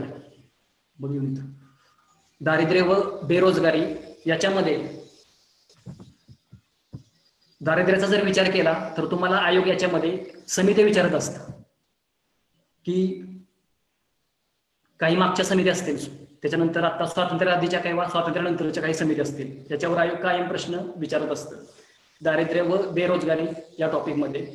लक्षात ठेवा, याच्यामध्ये पीडी ओझा समिती असेल किंवा गौरव दत्त समिती असेल, सुरेश तेंडुलकर समिती असेल, त्याच्यानंतर असेल लकडावाला समिती असेल किंवा श्रीरंगराजन समिती असेल, याच्यावर आयोग कायम प्रश्न विचारत असतं. लक्षात ठेवा, सापेक्ष आणि निरपेक्ष, ऍब्सोल्यूट पॉवर्टी आणि रिलेटिव्ह पॉवर्टी हे शब्द तुम्ही कधीच ऐकले नसतात, तरी याच्यावर आयोग काय करतं, कायम प्रश्न विचारत असतं. लक्षात ठेवा. याच्यानंतर बेरोजगारीचे प्रकार असतील, रोजगार विषयक विविध योजना असतील आयोगाच्या. त्याच्यानंतर आता कोरोना इफेक्ट जो झालेला आहे की देशामध्ये, जो आपल्या कोरोनाचा प्रादुर्भाव झालेला आहे, याचा सर्वात जास्त परिणाम हा आपल्या कशावर झाला, दारिद्र्य व बेरोजगारी काय झालेली आहे, प्रचंड प्रमाणात वाढलेली आहे. लक्षात घ्या. काय झालं की लोक 3 महिने लॉकडाऊन असल्यामुळे लोक घरामध्ये राहिले, त्यांच्या हातामध्ये जो जॉब होता तो जॉब काय झालेला आहे, गेलेला आहे. ह्या बऱ्याच गोष्टी होत गेल्या. लोकांची खरी शक्ती कमी झाली, कंपन्यांचं प्रोडक्शन कमी झालं, कामगारांना कामावरून काय केलं, कमी केलं. त्याच्यामुळे काय झालेलं आहे की देशामध्ये दारिद्र्य बेरोजगारीचे प्रमाण काय झालेलं आहे, खूप वाढलेलं आहे. लक्षात ठेवा. त्याच्यामुळेच गव्हर्नमेंटने आता रिसेंटली 20 लाख कोटीचं पॅकेज काय केलं, जाहीर केलं. या पॅकेजचा जर विचार केला तर फक्त राजीव कुमार हे त्या पॅकेज बाबत फक्त पॉझिटिव्ह होते, अन्यथा सर्व अर्थतज्ञ हे त्या पॅकेज बाबत निगेटिव्ह होते. याचं कारण असं आहे की याच्यामध्ये एक गोष्ट महत्वाची नमूद करा की एक गोष्ट झाली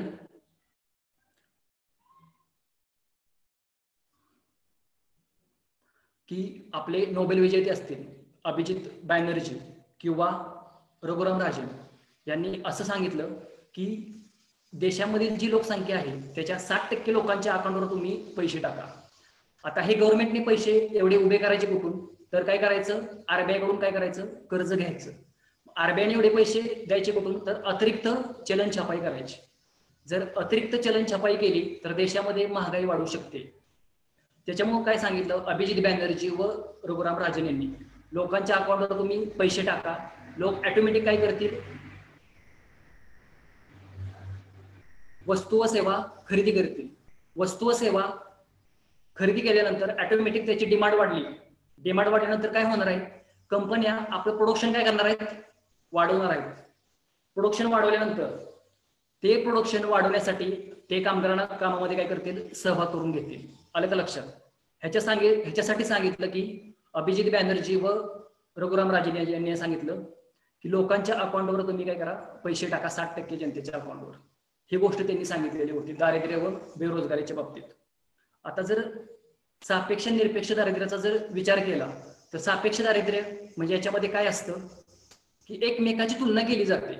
म्हणजे महाराष्ट्र राज्याच्या तुलनेत बिहारमध्ये किती लोक दारिद्र्यरेषेच्या खाली आहेत किंवा वर आहेत याची तुलना केली जाते सापेक्षमध्ये. तर निरपेक्षमध्ये काय केलं जातं, अबव पॉवर्टी लाईन आणि बिलो पॉवर्टी लाईन म्हणजे दारिद्र्यरेषेच्या वर आणि दारिद्र्यरेषेच्या खाली ही एकमेकांची काय केली जाते, ह्या गोष्टीचा इथे विचार केला जातो. सापेक्ष दारिद्र्य आणि निरपेक्ष दारिद्र्य. आता जनरली तुम्हाला माहित आहे की ग्रामीण भागासाठी पर डे किती कॅलरीज सांगितल्यात लकडावाला समितीने, 2400 कॅलरीज, आणि शहरी भागासाठी 2100 कॅलरीज. आणि याच्यावर आयोगाने प्रश्न विचारलेला आहे.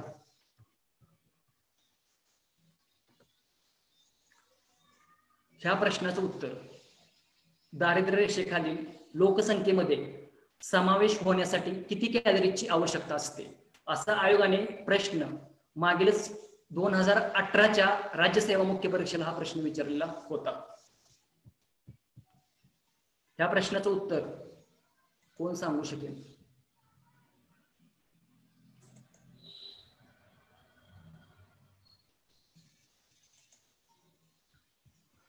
दारिद्र्य रेषेखालील लोकसंख्येमध्ये समावेश होण्यासाठी किती कॅलरीजची आवश्यकता असते? पर्याय क्रमांक 1, आहारातून 2300 कॅलरीज फक्त. पर्याय क्रमांक 2, आहारातून 2500 कॅलरीपेक्षा जास्त. पर्याय क्रमांक 3, आहारामधून 2400 कॅलरीपेक्षा कमी. बिलो पॉवर्टी लाईन लक्षात ठेवा, दारिद्र्य रेषेखालील लोकसंख्येमध्ये समावेश होण्यासाठी. तर या प्रश्नाचं उत्तर असं आहे, आहारामधून 2400 कॅलरीज पेक्षा कमी. जर तुम्ही ग्रामीण भागातील व्यक्तींनी 2400 कॅलरीज पेक्षा जर कमी असतील तर काय असणार आहेत त्या दारिद्र्य रेषेच्या खाली, आणि 2400 कॅलरीज पेक्षा जर त्या जास्तही गरज असतील तर त्या कुठे असतील, अबाव पॉवर्टी लाईन असतील. लक्षात ठेवा.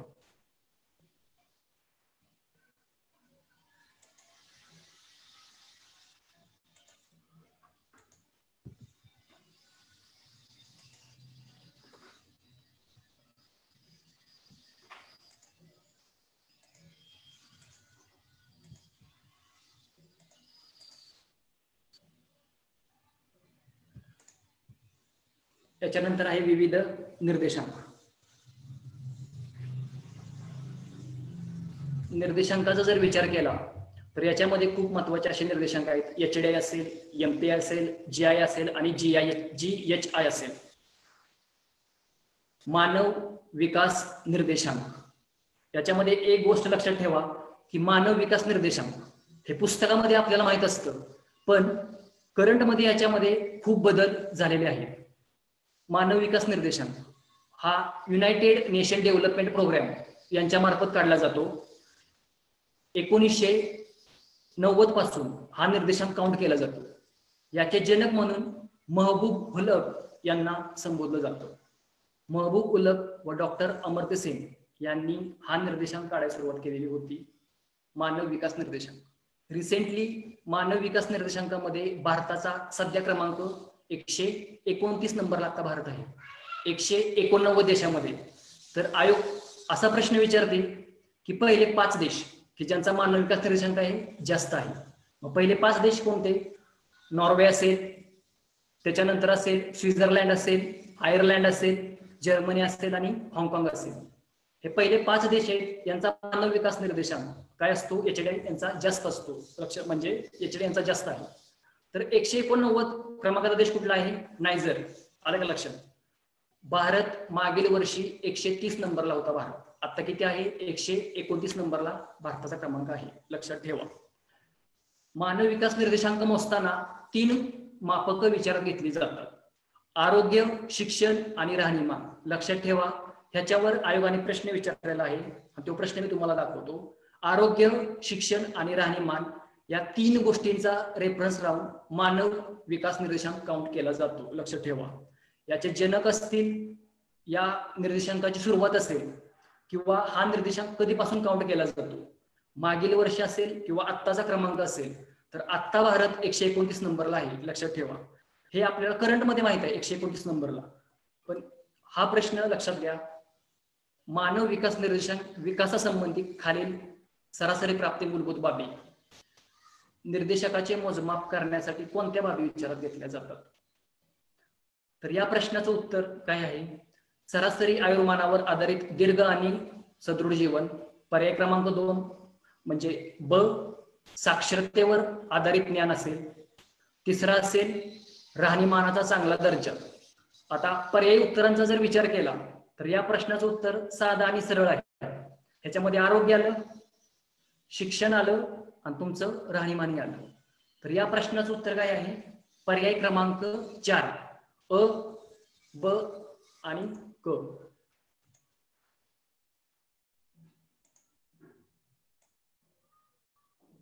हे या प्रश्नाचं उत्तर आहे. लक्षात ठेवा.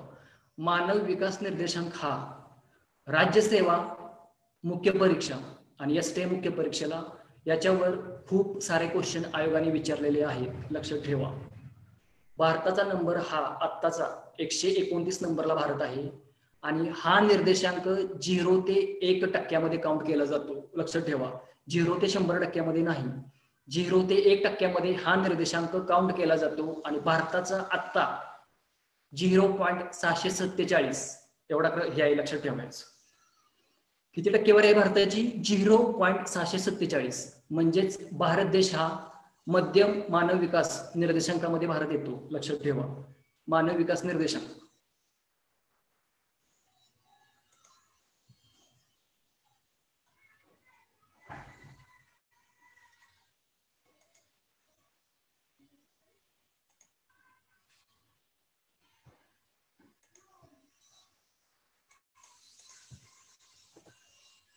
याच्यानंतर पुढे बँकिंग क्षेत्र. रिझर्व्ह बँक असेल, रिझर्व्ह बँक ऑफ इंडियाची मॉनिटरी पॉलिसी असेल, इतर बँका असतील, बँकांचं राष्ट्रीयकरण असेल किंवा internet connection. Reserve bank of India. Reserve bank of India आपल्या देशाची मध्यवर्ती बँक आहे. लक्षात ठेवा. या बँकेची स्थापना 1 एप्रिल 1935 ला करण्यात आलेली होती. त्याच्या आधी 1926 ला एक आयोग होता. कोणता? हिल्टन यंग आयोग. लक्षात ठेवा. कोणता आयोग होता? हिल्टन यंग आयोग. 1 एप्रिल 1935 ला रिझर्व्ह बँक ऑफ इंडियाची स्थापना असेल. त्याचा कायदा 1934 ला असेल. त्याचं मुख्यालय स्थापना झाली त्यावेळेस कुठं होतं? कलकत्त्यामध्ये. 1937 मध्ये ते मुख्यालय कुठं आणण्यात आलेलं होतं? मुंबईमध्ये. जर आरबीआयचा विचार केला तर आरबीआय मध्ये 1 गव्हर्नर आणि 4 डेप्युटी गव्हर्नर असतात. मग रिझर्व्ह बँक ऑफ इंडियाचे आत्ताचे 25वे गव्हर्नर कोण आहेत? शक्तिकांत दास. आणि आरबीआयची चलनविषयक म्हणजे मॉनिटरी पॉलिसी ही खूप महत्वाची आहे. लक्षात ठेवायचं. याच्यामध्ये बँक रेट असेल, CRR असेल, SLR असेल, रेपो असेल किंवा रिव्हर्स रेपो रेट असेल. लक्षात ठेवा. ह्या गोष्टी खूप महत्वाच्या आहेत. लक्षात ठेवा. इतर बँका, आता इतर बँकांमध्ये SBI, ICICI ह्या इतर बँका आहेत. आता राष्ट्रीयकरण आणि विलिनीकरणाचा जर विचार केला तर राष्ट्रीयकरण म्हणजे काय असतं की एखादी बँक ज्यावेळेस गव्हर्नमेंटच्या मालकीची होते त्यावेळेस त्याला काय बोलतो आपण? राष्ट्रीयकरण. आणि एखादी बँक दुसऱ्या बँकेमध्ये आपण काय करतो? मर्ज करतो, म्हणजे त्याला आपण काय म्हणतो? विलिनीकरण. रिसेंटली आता अशा 2 घटना करंटमध्ये घडलेल्या आहेत. एक देना बँक व विजया बँक, बँक ऑफ बडोद्यामध्ये काय केलेली आहे? मर्ज केलेली आहे. आलं का लक्षात? देना बँक आणि विजया बँक. आणि टोटल आता रिसेंटली 10 बँकांचं चालू आहे विलिनीकरण. त्या 10 बँकांच्या टोटल किती बँका बनवायच्या आपल्याला? 4 बँका. आलं का लक्षात? आता राष्ट्रीयकरणावर खूप वेळा क्वेश्चन आलेला आहे. राष्ट्रीयकरण म्हणजे ती बँक गव्हर्नमेंटच्या मालकीची होती. असंच रिझर्व्ह बँक ऑफ इंडियाचा कायदा झाला 1948 ला आणि 1 जानेवारी 1949 ला रिझर्व्ह बँक ऑफ इंडिया ही भारत सरकारच्या मालकीत झालेली आहे. लक्षात घ्या. त्याच्यानंतर काय झालं? 1969 ला 14 बँकांचं राष्ट्रीयकरण केलं आणि 1980 ला टोटल 6 बँकांचं राष्ट्रीयकरण केलं. याच्यावरही आयोगाने खूप काही क्वेश्चन विचारलेले आहेत. लक्षात घ्या.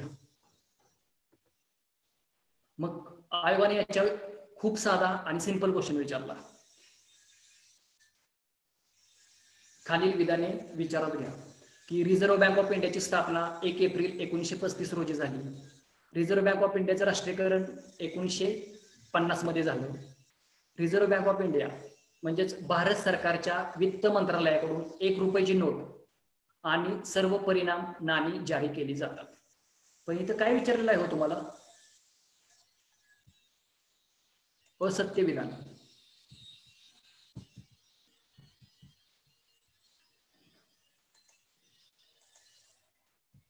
ही गोष्ट लक्षात घ्या, असत्य विधान इथं विचारलेलं आहे. असत्य विधान. आता पर्यायी उत्तर काय आहे व्हायचं? असत्य विधान.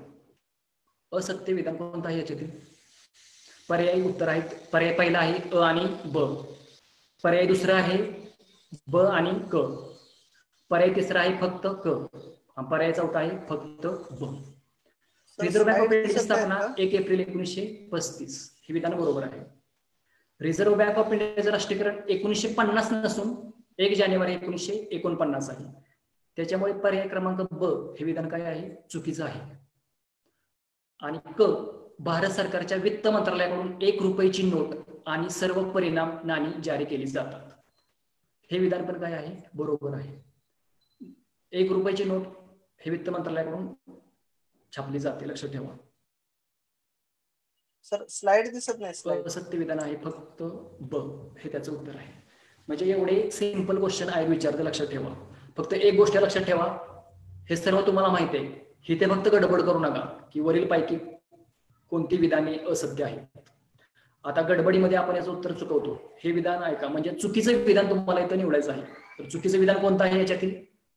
फक्त ब, लक्षात ठेवा. वित्त मंत्रालयाकडून 1 रुपयाची नोट आणि सर्व परिणाम नाणी जारी केली जातात, हे विधान बरोबर आहे, असत्य विधान. आता ह्याच्यानंतर आपण पुढे Shrikant sir, hello hello Shrikant sir, hello.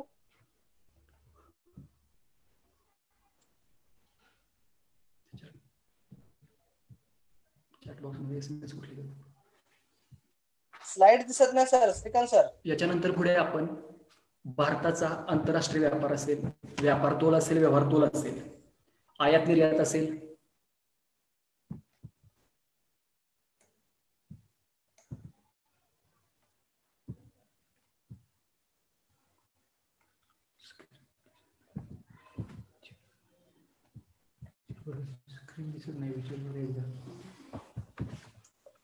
Hello sir, screen दिसते का?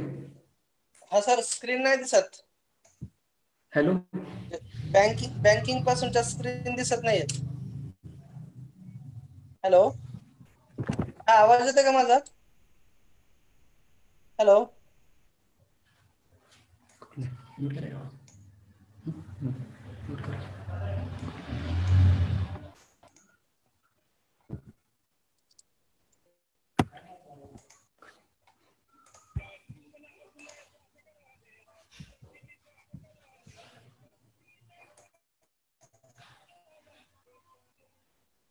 Shrikant sir, hello.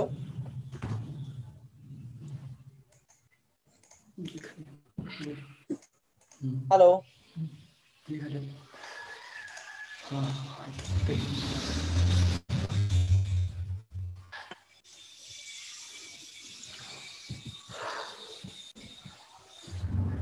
भारताचा आंतरराष्ट्रीय व्यापार असेल, आवाज येतोय का? हो सर, येतोय येतोय येतोय येतोय आवाज, येतोय. सर्वांना आवाज येतोय का? हो, येतोय आवाज. विक्रम सर, हा आवाज येतोय सर, आवाज येतोय. आवाज येतोय सर, येतोय आवाज.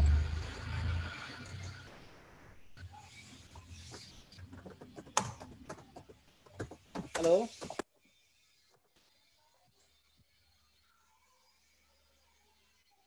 हॅलो.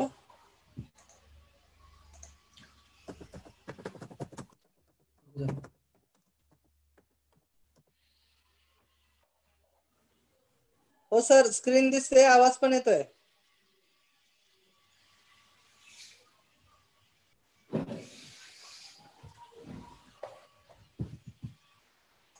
भारताचा आंतरराष्ट्रीय व्यापार. तुम्हाला मी आधीच सांगितलेलं होतं की आयात आणि निर्यात. ज्या वस्तू आणि सेवा आपण घेतो विकत त्याला आपण काय म्हणतो आयात, आणि ज्या वस्तू आणि सेवा इतर देशांना आपण विकत देतो त्याला आपण काय म्हणतो निर्यात. अलग लक्षात. आंतरराष्ट्रीय व्यापाराचा जर विचार केला तर ज्या देशांना आपण पहिल्या 5 वस्तू येतो किंवा घेतो त्या खूप व्यवस्थित करायच्या असतात, लक्षात ठेवा. अलग लक्षात. त्याच्यानंतर असेल व्यापार तोल व व्यवहार तोल. अलग लक्षात. व्यापार तोल व व्यवहार तोल. रुपयाचं अवमूल्यन. आजपर्यंत आपल्या देशामध्ये रुपयाचं अवमूल्यन 3 वेळा केलं, म्हणजेच आपल्या रुपयाची व्हॅल्यू कंसामध्ये वस्तू व सेवाच्या किमती काय केल्यात कमी केल्या, रुपयाचं अवमूल्यन केलं. 1949 असेल, 1966 असेल आणि 1991 असेल. रुपयाचं काय केलेलं होतं अवमूल्यन. आता काही विद्यार्थी अवमूल्यन हा शब्द पहिल्यांदाच ऐकत असते. अवमूल्यन म्हणजे रुपयाची व्हॅल्यू काय करणे कमी करणे, म्हणजेच वस्तू व सेवांच्या किमती कमी करणे. आलं का लक्षात. 1949, 1966 आणि 1991 असं एकूण 3 वेळा भारत सरकारने आपल्या रुपयाचं अवमूल्यन केलेलं होतं. आलं का लक्षात. त्याच्यानंतर परकीय प्रत्यक्ष गुंतवणूक असेल, फेराफेमा कायदा असेल, परकीय व्यापार धोरण असेल, किंवा रिसेंटली अमेरिकेने आपला GSP generalised system of preferences हा दर्जा काढून घेतलेला आहे. म्हणजे आपल्या वस्तू आणि सेवा अमेरिकेच्या बाजारामध्ये काय झाल्या आता महाग, म्हणजेच आपल्या वस्तू आणि सेवा जर महाग झाल्या तर अमेरिकेच्या बाजारामध्ये त्याची विक्री होऊ शकणार नाही, लक्षात ठेवा. म्हणजेच परकीय साठा आपला काय होणार आहे कमी होणार आहे. आलं का लक्षात. रिसेंटली आता मागीलच वर्षी अमेरिकेने आपला GSP स्टेटस काढून घेतलेला आहे, लक्षात ठेवा. हा WTO अंतर्गत विकसित देशांनी विकसनशील देशांना हा स्टेटस दिलेला होता आणि रिसेंटली हा स्टेटस काढून घेतलेला आहे. त्याच्यामुळे आपल्या वस्तू आणि सेवा अमेरिकेच्या बाजारामध्ये काय झालेले महाग झालेले आहे.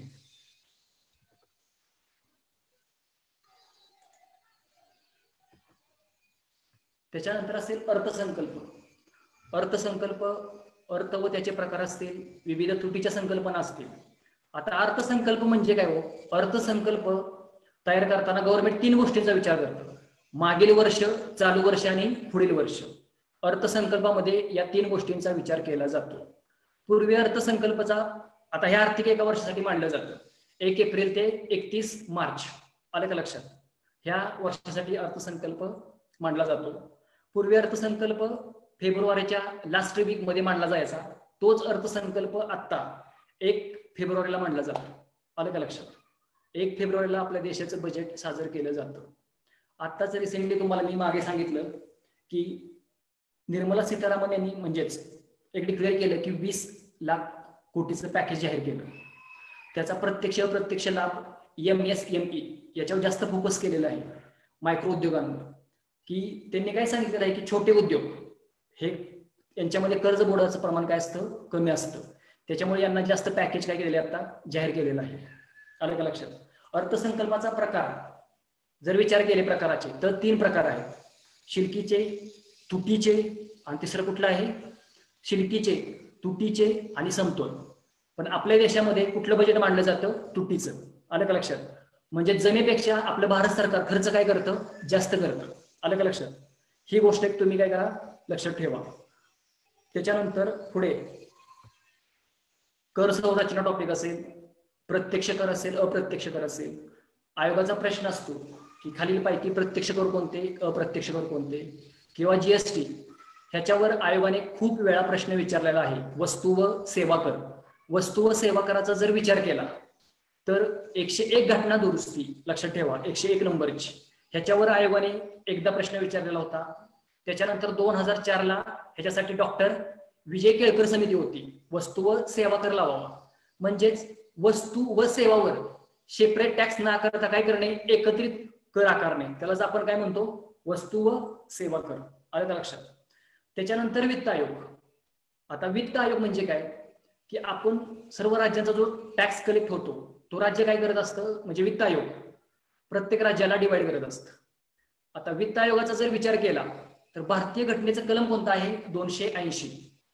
आतापर्यंत आपल्या भारतामध्ये 1 ते 15 वित्त आयोग झालेले आहेत आणि रिसेंटली 15वा वित्त आयोग आता काय आहे चालू आहे त्याच्या तरतुदी 2020 ते 2025 पर्यंत. आलं का लक्षात? 15 वित्त आयोगाच्या तरतुदी चालू आहे. 15व्या वित्त आयोगाच्या अध्यक्षावर आयोगाने खूप वेळा प्रश्न विचारलेला आहे की 15 वित्त आयोगाचे अध्यक्ष कोण आहेत. 15 वित्त आयोगाचे अध्यक्ष कोण आहेत? NK सिंग. ह्याच्यावर आयोगाने 2 ते 3 वेळा मागे प्रश्न विचारलेला आहे. 2018ला राज्यसेवा पूर्व परीक्षेला हा प्रश्न होता की 15व्या वित्त आयोगाचे अध्यक्ष कोण. NK सिंग हे 15व्या वित्त आयोगाचे अध्यक्ष आहेत, लक्षात ठेवा. आता वित्त आयोगाची स्थापना कोण करतं? आपल्या देशाचे राष्ट्रपती. वित्त आयोगामध्ये एक अध्यक्ष आणि 4 सदस्य असतात. मग आता अध्यक्ष कोण आहेत? NK सिंग. त्याच्यामध्ये 4 सदस्य आहेत. कोण कोण आहे त्याच्यामध्ये? अशोक लाहिरी असेल, अजय नारायण झा असेल की जे आता शक्तिकांत दास यांच्या जागेवर आलेले आहेत. आणि शक्तिकांत दास तिकडे काय झालेले आहेत? रिझर्व्ह बँक ऑफ इंडियाचे गव्हर्नर झालेले आहेत, लक्षात ठेवा. त्याच्यानंतर कोण असेल? अशोक लाहिरी असेल किंवा रमेश चंद असेल. हे काय आहेत? आपल्या वित्त आयोगाचे आता सदस्य आहेत, लक्षात ठेवा. हा आयोग राष्ट्रपतींच्या मर्जीतील असतो. म्हणजे राष्ट्रपती हा वित्त आयोग कधीही बरखास्त करू शकतात, वित्त आयोगातील सदस्य अध्यक्ष, आणि नव्याने वित्त आयोग स्थापन करू शकतात. वित्त आयोगामध्ये एक अध्यक्ष आणि 4 सदस्य असतो, लक्षात ठेवा. आणि वित्त आयोगावर आयोग काही प्रश्न विचारत असते. कलम 280 1 ते 15 वित्त आयोग आणि 15 वित्त आयोग. आता 15व्या वित्त आयोगाच्या सदस्यांचा विचार केला तर याच्यामध्ये आपल्या रिझर्व्ह बँक ऑफ इंडियाचे गव्हर्नर शक्तिकांत दास हे याच्यामध्ये सदस्य होते. मात्र त्यांची तिकडे काय झाली? रिझर्व्ह बँक ऑफ इंडियाच्या आपल्या अध्यक्षपदी म्हणजे गव्हर्नरपदी काय झाली? नेमणूक झाली. आणि ते आपल्या आरबीआयचे कितवे गव्हर्नर आहेत? 25वे, लक्षात घ्या. आता 15व्या वित्त आयोगाचा जर विचार केला तर आता रिसेंटली 41% वाटा राज्यांना देण्यात आलेला आहे.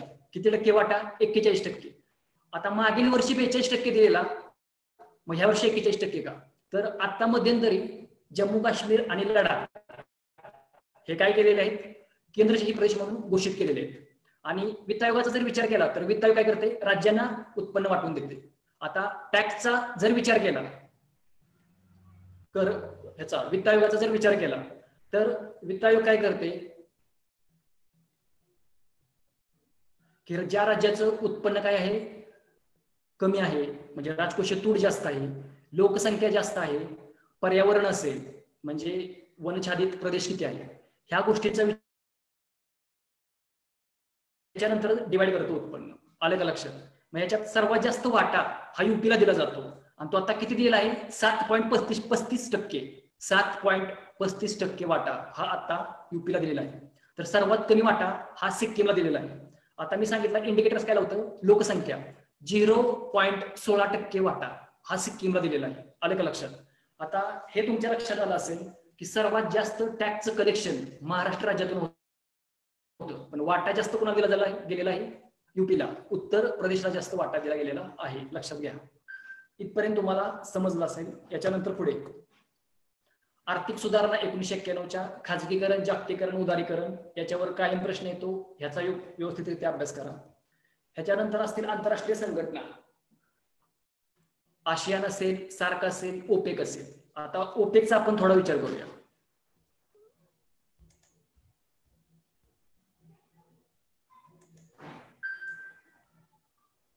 ओपेकचा जर विचार केला तर पेट्रोल आयात करणारी ही एक संघटना आहे, लक्षात ठेवा.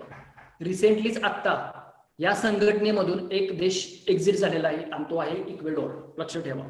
मागील 1 जानेवारी 2019ला या देशा ओपेक संघटनेमधून कतार देश बाहेर पडलेला होता.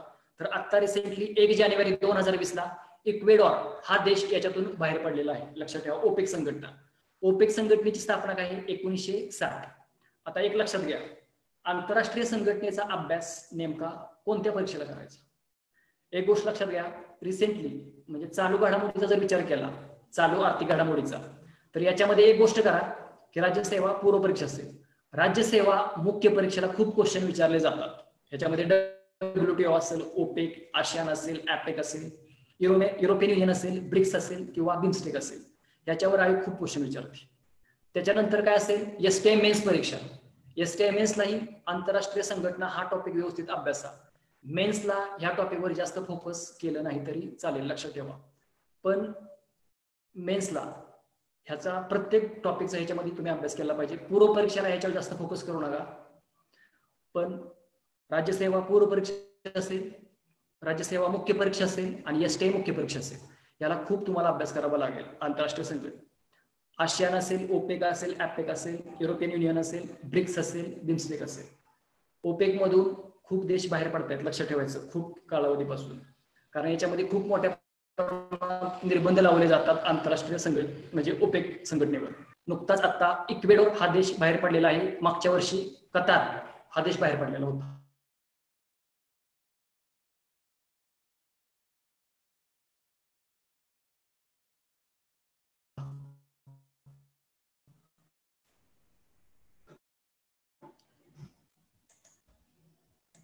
मेन्सला विचारलेला होता राज्यसेवा.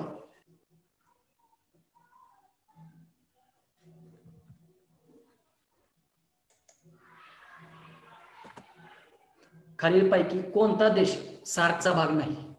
ह्या प्रश्नाचं उत्तर कोणाला येत असेल तर त्यानं चॅट बॉक्स मध्ये त्याचं उत्तर द्यावं.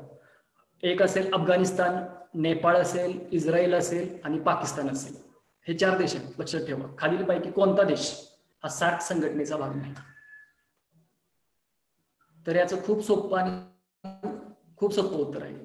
सार्क मध्ये रिसेंटली अफगाणिस्तान त्याच्यामध्ये आता ऍड केलेला आहे. पाकिस्तान कोण सार्कचा? नेपाळ असेल, इस्रायल असेल, पाकिस्तान असेल सार्कचा. सॉरी, अफगाणिस्तान याच्यामध्ये ऍड केलेलं नाही. सार्कचं मुख्यालय काठमांडू नेपाळ या ठिकाणी आहे. 28 डिसेंबर 2 दिवस 27 व 28 डिसेंबर 1985 मध्ये सार्क या संघटनेची स्थापना झाली. South Asian association regional corporation. सार्कचा पाकिस्तान हा सदस्य आहे, नेपाळ सदस्य आहे, अफगाणिस्तान सदस्य आहे. तर याचं सोपं खूप उत्तर आहे काय? इस्रायल हा सार्कचा भाग नाही. अफगाणिस्तान रिसेंटली याच्यामध्ये ऍड केलेला आहे, लक्षात ठेवायचं. आलं का लक्षात?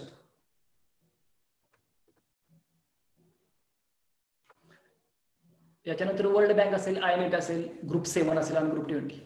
एक लक्षात ठेवा, ग्रुप 7चं आता ग्रुप 11 करण्याचं चालू आहे. याच्यामध्ये आता 4 देश ऍड करण्याचं चाललेलं काम आहे. कुठलं? भारत असेल, दक्षिण कोरिया असेल, ऑस्ट्रेलिया असेल आणि रशिया असेल. G7चं G11 करायचं आहे, लक्षात ठेवायचं आहे.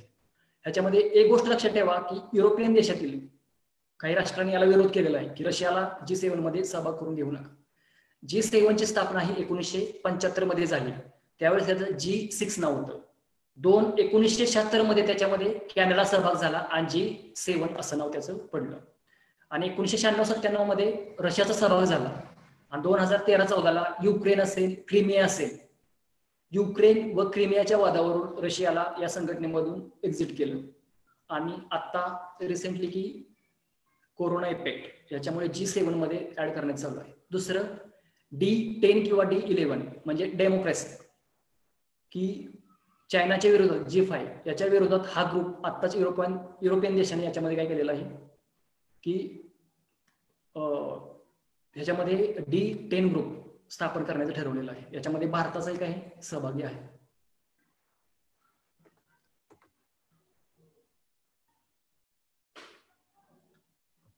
अर्थशास्त्र या विषयाचा जर विचार केला तर याच्या कन्सेप्ट खूप सोप्या आहेत, लक्षात ठेवा. ह्याच्यामध्ये एक गोष्ट लक्षात घ्या, राष्ट्रीय उत्पन्न म्हणजे GDP ही कन्सेप्ट खूप महत्वाची आहे. थोडे आपण आता उजळणी घेऊया की जे काही केलं आपण त्याच्याबद्दल. जर राज्यसेवा पूर्व परीक्षेचा विचार केला तर आयोग 15 ते 20 प्रश्न विचारणार आहे. राज्यसेवा मुख्य परीक्षेचा विचार केला तर 110 प्रश्न आयोग विचारतं. आणि त्याच्यानंतर 111 ते 150 पर्यंत हे विज्ञान आणि तंत्रज्ञानाचे प्रश्न विचारले जातात GS4 ला. त्याच्यानंतर संयुक्त पूर्व परीक्षा गट ब याच्यासाठी आयोग काय करतो? 15 ते 20 प्रश्न विचारतं. आणि STI मुख्य आणि ASO मुख्य PSI मुख्य परीक्षेला याच्यावर अर्थशास्त्र या विषयावर प्रश्न विचारले जात नाहीत. समजलं? STI मुख्य परीक्षेला 50 ते 55 क्वेश्चन हे अर्थशास्त्र या विषयावर आधारित असतात. आणि असिस्टंट सेक्शन ऑफिसर ASO ला 10 प्रश्न अर्थशास्त्र या विषयातील विचारले जातात. आले का लक्षात? आता योजना, एक गोष्ट राहिलेली आहे. योजनांचा जर विचार केला तर आयोग कायम योजनावर फोकस करत असतं. आले का लक्षात? मागील योजना, जुन्या आणि चालू योजना. आता तर रिसेंटली गव्हर्नमेंटने PM स्वनिधी योजना स्टार्ट केलेली आहे की जे रस्त्यावर भाजीपालांचे गाड्या असतात किंवा सलून दुकाने असतात त्यांना 10,000 रुपयाचे लोन उपलब्ध करून देण्यासाठी ही योजना सुरू केलेली आहे. त्याच्यानंतर असेल अटल भूजल योजना. 25 डिसेंबर 2019 95व्या जयंती अटल बिहारी वाजपेयी यांच्या जयंतीनिमित्त योजना स्टार्ट केलेली आहे. 6,000 कोटी रुपयांची तरतूद ह्या योजनेसाठी करण्यात आलेली आहे. 6,000 कोटी याच्यामध्ये 50% international bank for reconstruction and development आणि भारत सरकार 50% यांचा वाटा असणार आहे. त्याच्यानंतर PM गरीब कल्याण योजना असेल, याचा जर विचार केला तर ही योजना एक आता स्टार्ट केलेली आहे की पूर्णपणे आता टोटल स्थलांतरितांची काय झाली संख्या वाढली. 88 लाख लोक हे स्थलांतरित झालेले आहेत आता. म्हणून त्यांना 125 दिवसाचा रोजगार उपलब्ध करून देण्यासाठी रिसेंटली आता PM गरीब कल्याण योजना स्टार्ट केलेली आहे. या योजनेसाठी 50,000 कोटी रुपयांची तरतूद आता करण्यात आलेली आहे. त्याच्यानंतर गव्हर्नमेंटच्या जुन्या योजना असतात की सुवर्ण जयंती ग्राम स्वरोजगार असेल, त्याच्यानंतर काय असेल सुवर्ण जयंती शहरी रोजगार योजना असेल, 20 कलमी कार्यक्रम असेल किंवा 2014 पासून NDAचं सरकार आलेलं तेव्हापासून बऱ्याच योजनांची नावं काय झालेली आहेत चेंज. उदाहरणार्थ इंदिरा आवास योजनेचं नाव काय केलेलं आहे प्रधानमंत्री आवास योजना ग्रामीण असं केलेलं आहे. लक्षात ठेवा 2016 मध्ये. ह्या गोष्टी लक्षात घ्या. योजना आयोग कायम योजनावर प्रश्न विचारत असतो. याचं मुख्य कारण आहे की मुलांनी योजनांचा अभ्यास करावा, त्या योजना ग्रामीण भागापर्यंत पोहोचाव्यात हा त्यामागील मुख्य हेतू असतो. त्याच्यामुळे योजनांचा अभ्यास करताना स्पेसिफिक एक असं पुस्तक किंवा अभ्यासाची गरज नाही की योजनाचं स्पेशल पुस्तक. रिसेंटली काय करायचं चालू घडामोडीचं पुस्तक आणि आपलं जे पुस्तक आपण रेफरन्स बुक म्हणून वापरतो त्यांचा मेळ घातल्यानंतर तुम्हाला समजेल, किंवा मागील वर्षाचे क्वेश्चन पेपर किंवा त्याच्याबरोबर सिलेबस याचा जर विचार केला तर तुम्हाला योजना कळतात. प्रधानमंत्री जनधन योजनेवर आयोगाने खूप वेळा प्रश्न विचारलेला आहे. लक्षात ठेवा प्रधानमंत्री जनधन योजना. प्रधानमंत्री जनधन योजनेवर मागच्याच राज्यसेवेला आयोगाने प्रश्न विचारला की पण प्रधानमंत्री जन योजना मग त्याचा कार्यारंभ कधी झाला. 28 ऑगस्ट 2014 प्रधानमंत्री जनधन योजना स्टार्ट केलेली आहे. पण त्याची घोषणा कधी झालेली आहे 14 ऑगस्ट 2014 त्याची घोषणा झालेली आहे. आयोगाने याच्यावर 3 वेळा प्रश्न विचारलेला आहे प्रधानमंत्री जनधन योजनेवर. लक्षात ठेवा. कुणाच्या काय प्रश्न असतील तर विचारू शकता.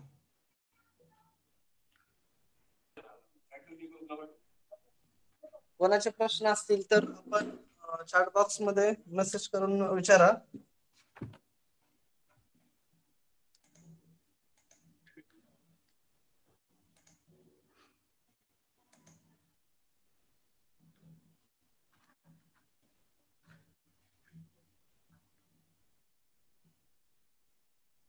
Hello sir. हा सर.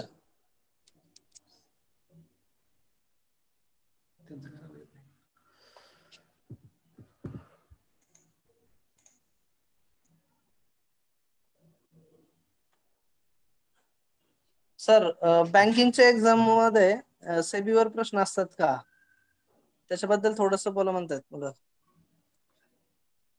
हॅलो आवाज येतोय. पाठ्यपुस्तक कोणती वापरावीत. पाठ्यपुस्तकांचा जर विचार केला ना तर तुम्हाला कोणतंही बेसिक पुस्तक वाचण्याची गरज नाही. हे डायरेक्ट मी सांगेन. कोणतंही तुम्ही बेसिक पुस्तक याला वापरू नका. डायरेक्ट तुम्ही रंजन गोळंबे पुस्तक घ्या, मागच्या आयोगाचे प्रश्न बघा आणि त्याच्यानंतर अभ्यासक्रम बघा. कारण की पाठ्यपुस्तकामधून काही म्हणजे गोष्टी क्लिअर होत नाहीत. लक्षात ठेवा. त्यामुळे ते वापरूच नका तुम्ही. रंजन गोळंबे पुस्तक फक्त जोपर्यंत तुम्ही कोणतीही पूर्व परीक्षा पास होत नाही तोपर्यंत तुम्ही रंजन कोळंबे पुस्तक वापरा. लक्षात ठेवा.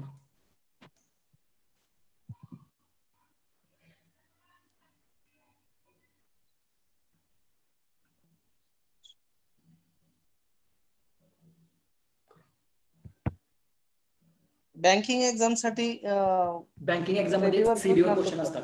Security exchange board of India SEBI. लक्षात ठेवा. JS पटेल समितीच्या शिफारसीनुसार सेबीची स्थापना झालेली होती 1988 मध्ये आणि त्याचं मुख्यालय कुठे आहे मुंबई या ठिकाणी. लक्षात ठेवायचं. शेअर मार्केटमध्ये जी तुम्ही इन्व्हेस्टमेंट करता त्याला सिक्युरिटी प्रोव्हाइड करण्याचं काम सेबी करत असते. Security exchange board of India, लक्षात ठेवा. 1988 मध्ये सेबीची स्थापना करण्यात आलेली आहे. त्याच्यामुळे बँकिंग ना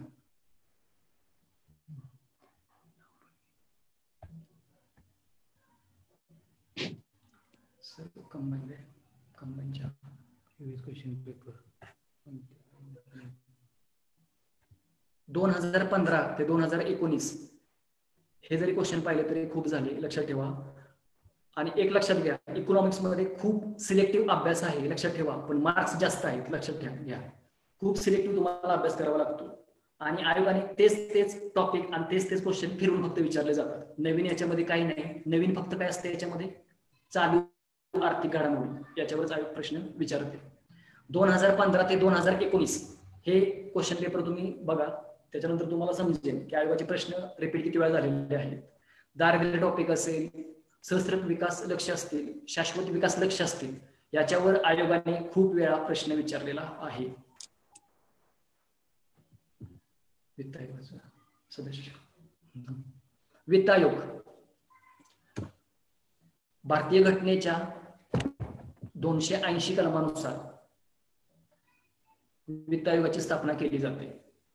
वित्त आयोगामध्ये एक अध्यक्ष आणि 4 सदस्य असतात. सध्याचे वित्त आयोगाचे अध्यक्ष NK सिंग आहेत. आता 4 सदस्य, अशोक लाहिरी पहिले आहेत, अशोक लाहिरी. दुसरे आहेत अनूप सिंग. तिसरे आहेत अजय नारायण झा, की जे 14व्या वित्त आयोगामध्ये सचिव होते. आणि चौथे आहेत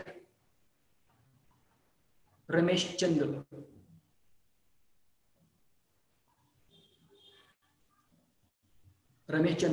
अशोक लाहिरी, रमेश चंद, अजय नारायण झा आणि अनूप सिंग, हे 4 सदस्य आहेत. एसटीआय साठी इकॉनॉमिक्स हा विषय खूप महत्वाचा आहे. कारण की एसटीआयच्या मेन्स पेपर सेकंड, मेन्सचा पेपर क्रमांक 2, लक्षात ठेवा एसटीआय, याच्यामध्ये 50 ते 55 क्वेश्चन हे अर्थशास्त्र या विषयावर विचारले जातात. आता याच्यामध्ये एक गोष्ट लक्षात ठेवा, 50 ते 55 क्वेश्चन विचारले जातात. याच्यामध्ये तुम्हाला कृषी अर्थशास्त्र हा घटक अभ्यासायचा नसतो, लक्षात घ्या. फक्त त्याच्या करंट ज्या घडामोडी झालेल्या आहेत त्याचाच अभ्यास करायचा, बाकी याच्यामध्ये अभ्यास करण्याची गरज नाही. नीती आयोगाबद्दल थोडंसं सांगा. पुस्तक इकॉनॉमिक्स साठी वापरलं. जोपर्यंत तुम्ही राज्यसेवा पूर्ण परीक्षा क्रॅक, म्हणजे कोणतीही असू द्या एमपीएससीची, क्रॅक होत नाही तोपर्यंत रंजन कोळंबे पुस्तक हे अभ्यासा. आणि दुसरं 5 ते 10% तुम्हाला देसलीचा अभ्यास करावा लागतो. उदाहरणार्थ समावेशन टॉपिक असेल किंवा दारिद्र्य टॉपिक असेल, आणि त्याचबरोबर पंचवार्षिक योजना असतील, याच्यासाठी तुम्हाला हे करायला लागेल. 1 जानेवारी 2015 मध्ये नीती आयोगाची काय केली स्थापना, नियोजन मंडळाच्या जागेवर. 15 मार्च 1950 मध्ये नियोजन मंडळाची स्थापना झालेली होती. पण आता रिसेंटली 1 जानेवारी 2015 मध्ये नियोजन मंडळाच्या जागेवर नीती आयोग आणलेला आहे, लक्षात ठेवा. आता नीती आयोगाचे अध्यक्ष कोण असतात, देशाचे पंतप्रधान, त्याचे एक उपाध्यक्ष आणि सचिव असतात, लक्षात ठेवायचं. National institution for transforming India.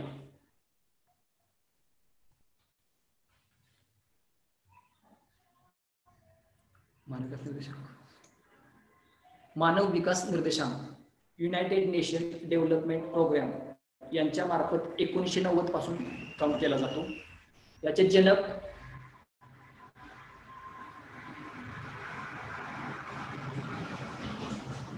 जनक पाकिस्तानची व्यक्ती आहे, father of human development index महबूब उलक, आणि त्याच्याबरोबर भारतीय व्यक्ती आहे डॉक्टर अमर्त्य सेन.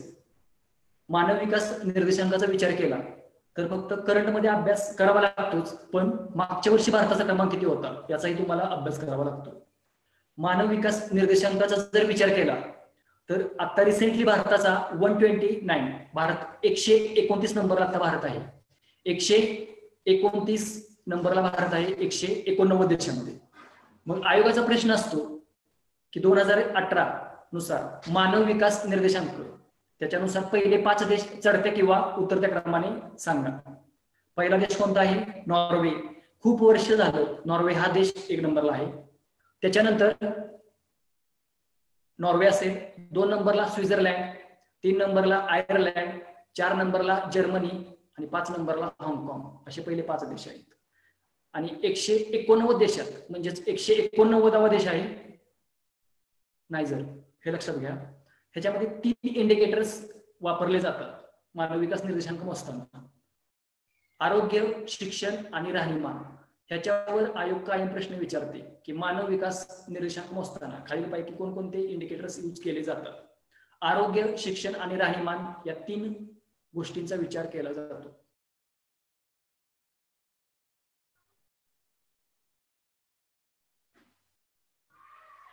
STI साठी रंजन कोळंबे सर चालू आर्थिक घडामोडीसाठी कोणतंही जे तुम्हाला चांगलं तुम्ही यूज करता पुस्तक चालू घडामोडीचं ते, आणि देसले हे पुस्तक. आणि हे कधी लक्षात येणार आहे की देसलेचे पाठ कोणते वाचायचे, की मागील वर्षाचे काही क्वेश्चन पेपर आणि सिलेबस याचा जर मेळ तुम्ही व्यवस्थित घातला तर तुम्हाला समजेल की रंजन कोळंबे बरोबर आपल्याला देसलेच्या पुस्तकामधील काय रीड करायचं आहे. लक्षात घ्या, देसले पुस्तक उगाच वाचत बसू नका संपूर्ण. त्याच्यामुळे खूप लोकांचं अर्थशास्त्र आता अवघड वाटते. त्याच्यामुळे काय करा, आता रंजन कोळंबे सरांचं पुस्तक आणि त्याच्यामधील पण सिलेक्टिव्ह टॉपिक जर येणारी एक्झाम देणार असेल तर सिलेक्टिव्ह टॉपिक काय करा तुम्ही त्यातील वाचा की जे मी सांगितले तुम्हाला. ते पुढे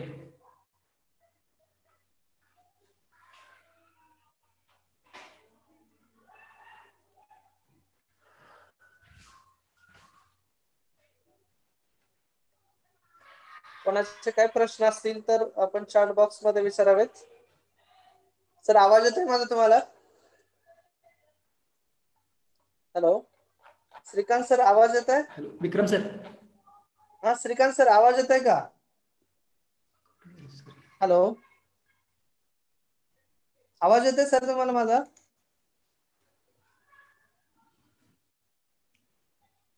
आज आपल्या बरोबर अर्थशास्त्र या विषयावरती मार्गदर्शन करण्यासाठी श्रीकांत सर यांनी खूप छान पद्धतीने अभ्यासक्रम स्वरूप आणि व्याप्तीबद्दल बोललेले आहे. सर आणखी एक प्रश्न आलेला आहे पहा, ऍग्रिकल्चर इकॉनॉमी हा टॉपिक, त्याच्याबद्दल थोडस सांगा. तुम्ही राज्यसेवा मेन्सला पूर्व परीक्षा मेन्सला ज्यावेळेस क्वालिफाय व्हाल त्यावेळेस ऍग्रिकल्चर तुम्हाला 76 पासून म्हणजे 76-80 पासून काहीतरी स्टार्ट होतं 110 प्रश्नापर्यंत. ज्ञानदीप प्रकाशन बहुतेक गोडबोले सरांचं ते पुस्तक आहे, ते तुम्ही काय करा यूज करा.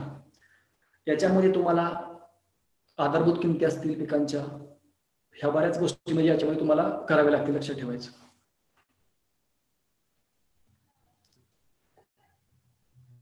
CACP आयोग असेल, फूड कॉर्पोरेशन ऑफ इंडिया असेल, नाफेड असेल, ॲपेड असेल, ह्या बऱ्याच संस्था तुम्हाला याच्यामध्ये अभ्यास करावा लागतो, लक्षात ठेवा. कृषी अर्थशास्त्रामध्ये आणि रिसेंटली गव्हर्नमेंट ज्या काही आधारभूत किमती डिक्लेअर करतं त्याचाही अभ्यास तुम्हाला करावा लागतो.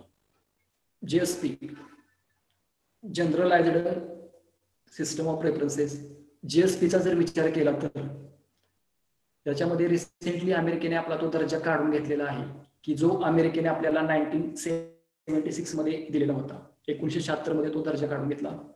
त्याच्यामध्ये ज्यावेळेस आपल्या वस्तू अमेरिकेमध्ये जायच्या त्यावेळेस अमेरिका त्यांच्यावर कोणत्याही प्रकारचा टॅरिफ म्हणजेच आयात शुल्क आकारत नव्हती, लक्षात घ्या, आयात शुल्क. त्याच्यामुळे आपल्या वस्तू अमेरिकेतील बाजारामध्ये गेल्यानंतर टॅरिफ लावला नाही, त्याच्यामुळे त्या वस्तू आणि सेवा खूप स्वस्त व्हायच्या. त्याच्यामुळे अमेरिकेतील लोकांना त्या खरेदी करणं परवडायचं, म्हणजेच आपल्या परकीय चलनामध्ये काय व्हायची वाढ. पण आताच रिसेंटली डोनाल्ड ट्रम्प यांनी हा निर्णय घेतलाय की जर आमच्या वस्तू, भारताच्या वस्तू जर अमेरिकेच्या मार्केटमध्ये आल्या तर अमेरिका सरकार त्याच्यावर टॅरिफ म्हणजेच आयात शुल्क आकारणार. म्हणजेच भारताच्या वस्तू अमेरिकेमध्ये काय झाल्या महाग झाल्या, म्हणजे त्या तिथे कोणीही खरेदी म्हणजे त्याची खरेदी काय होणार तिथे घटणार आहे. त्याच्यामुळे काय होईल, आपल्या परकीय चलन साठा वाढणार आहे तो काय कमी होईल.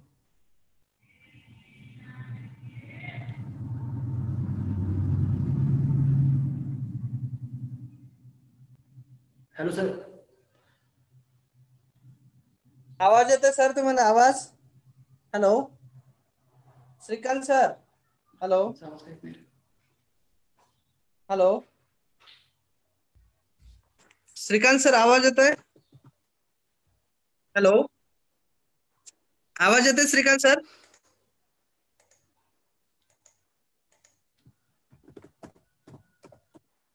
विद्यार्थ्यांचे काही प्रश्न असतील तर ते विचारा, अन्यथा आज आपलं जे लेक्चर आहे ते आज आपण इथेच थांबूयात.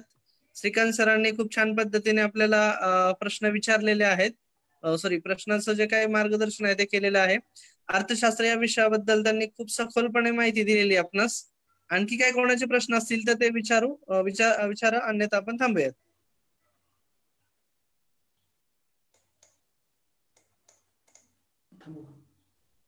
तर आपण इथं थांबूया. धन्यवाद.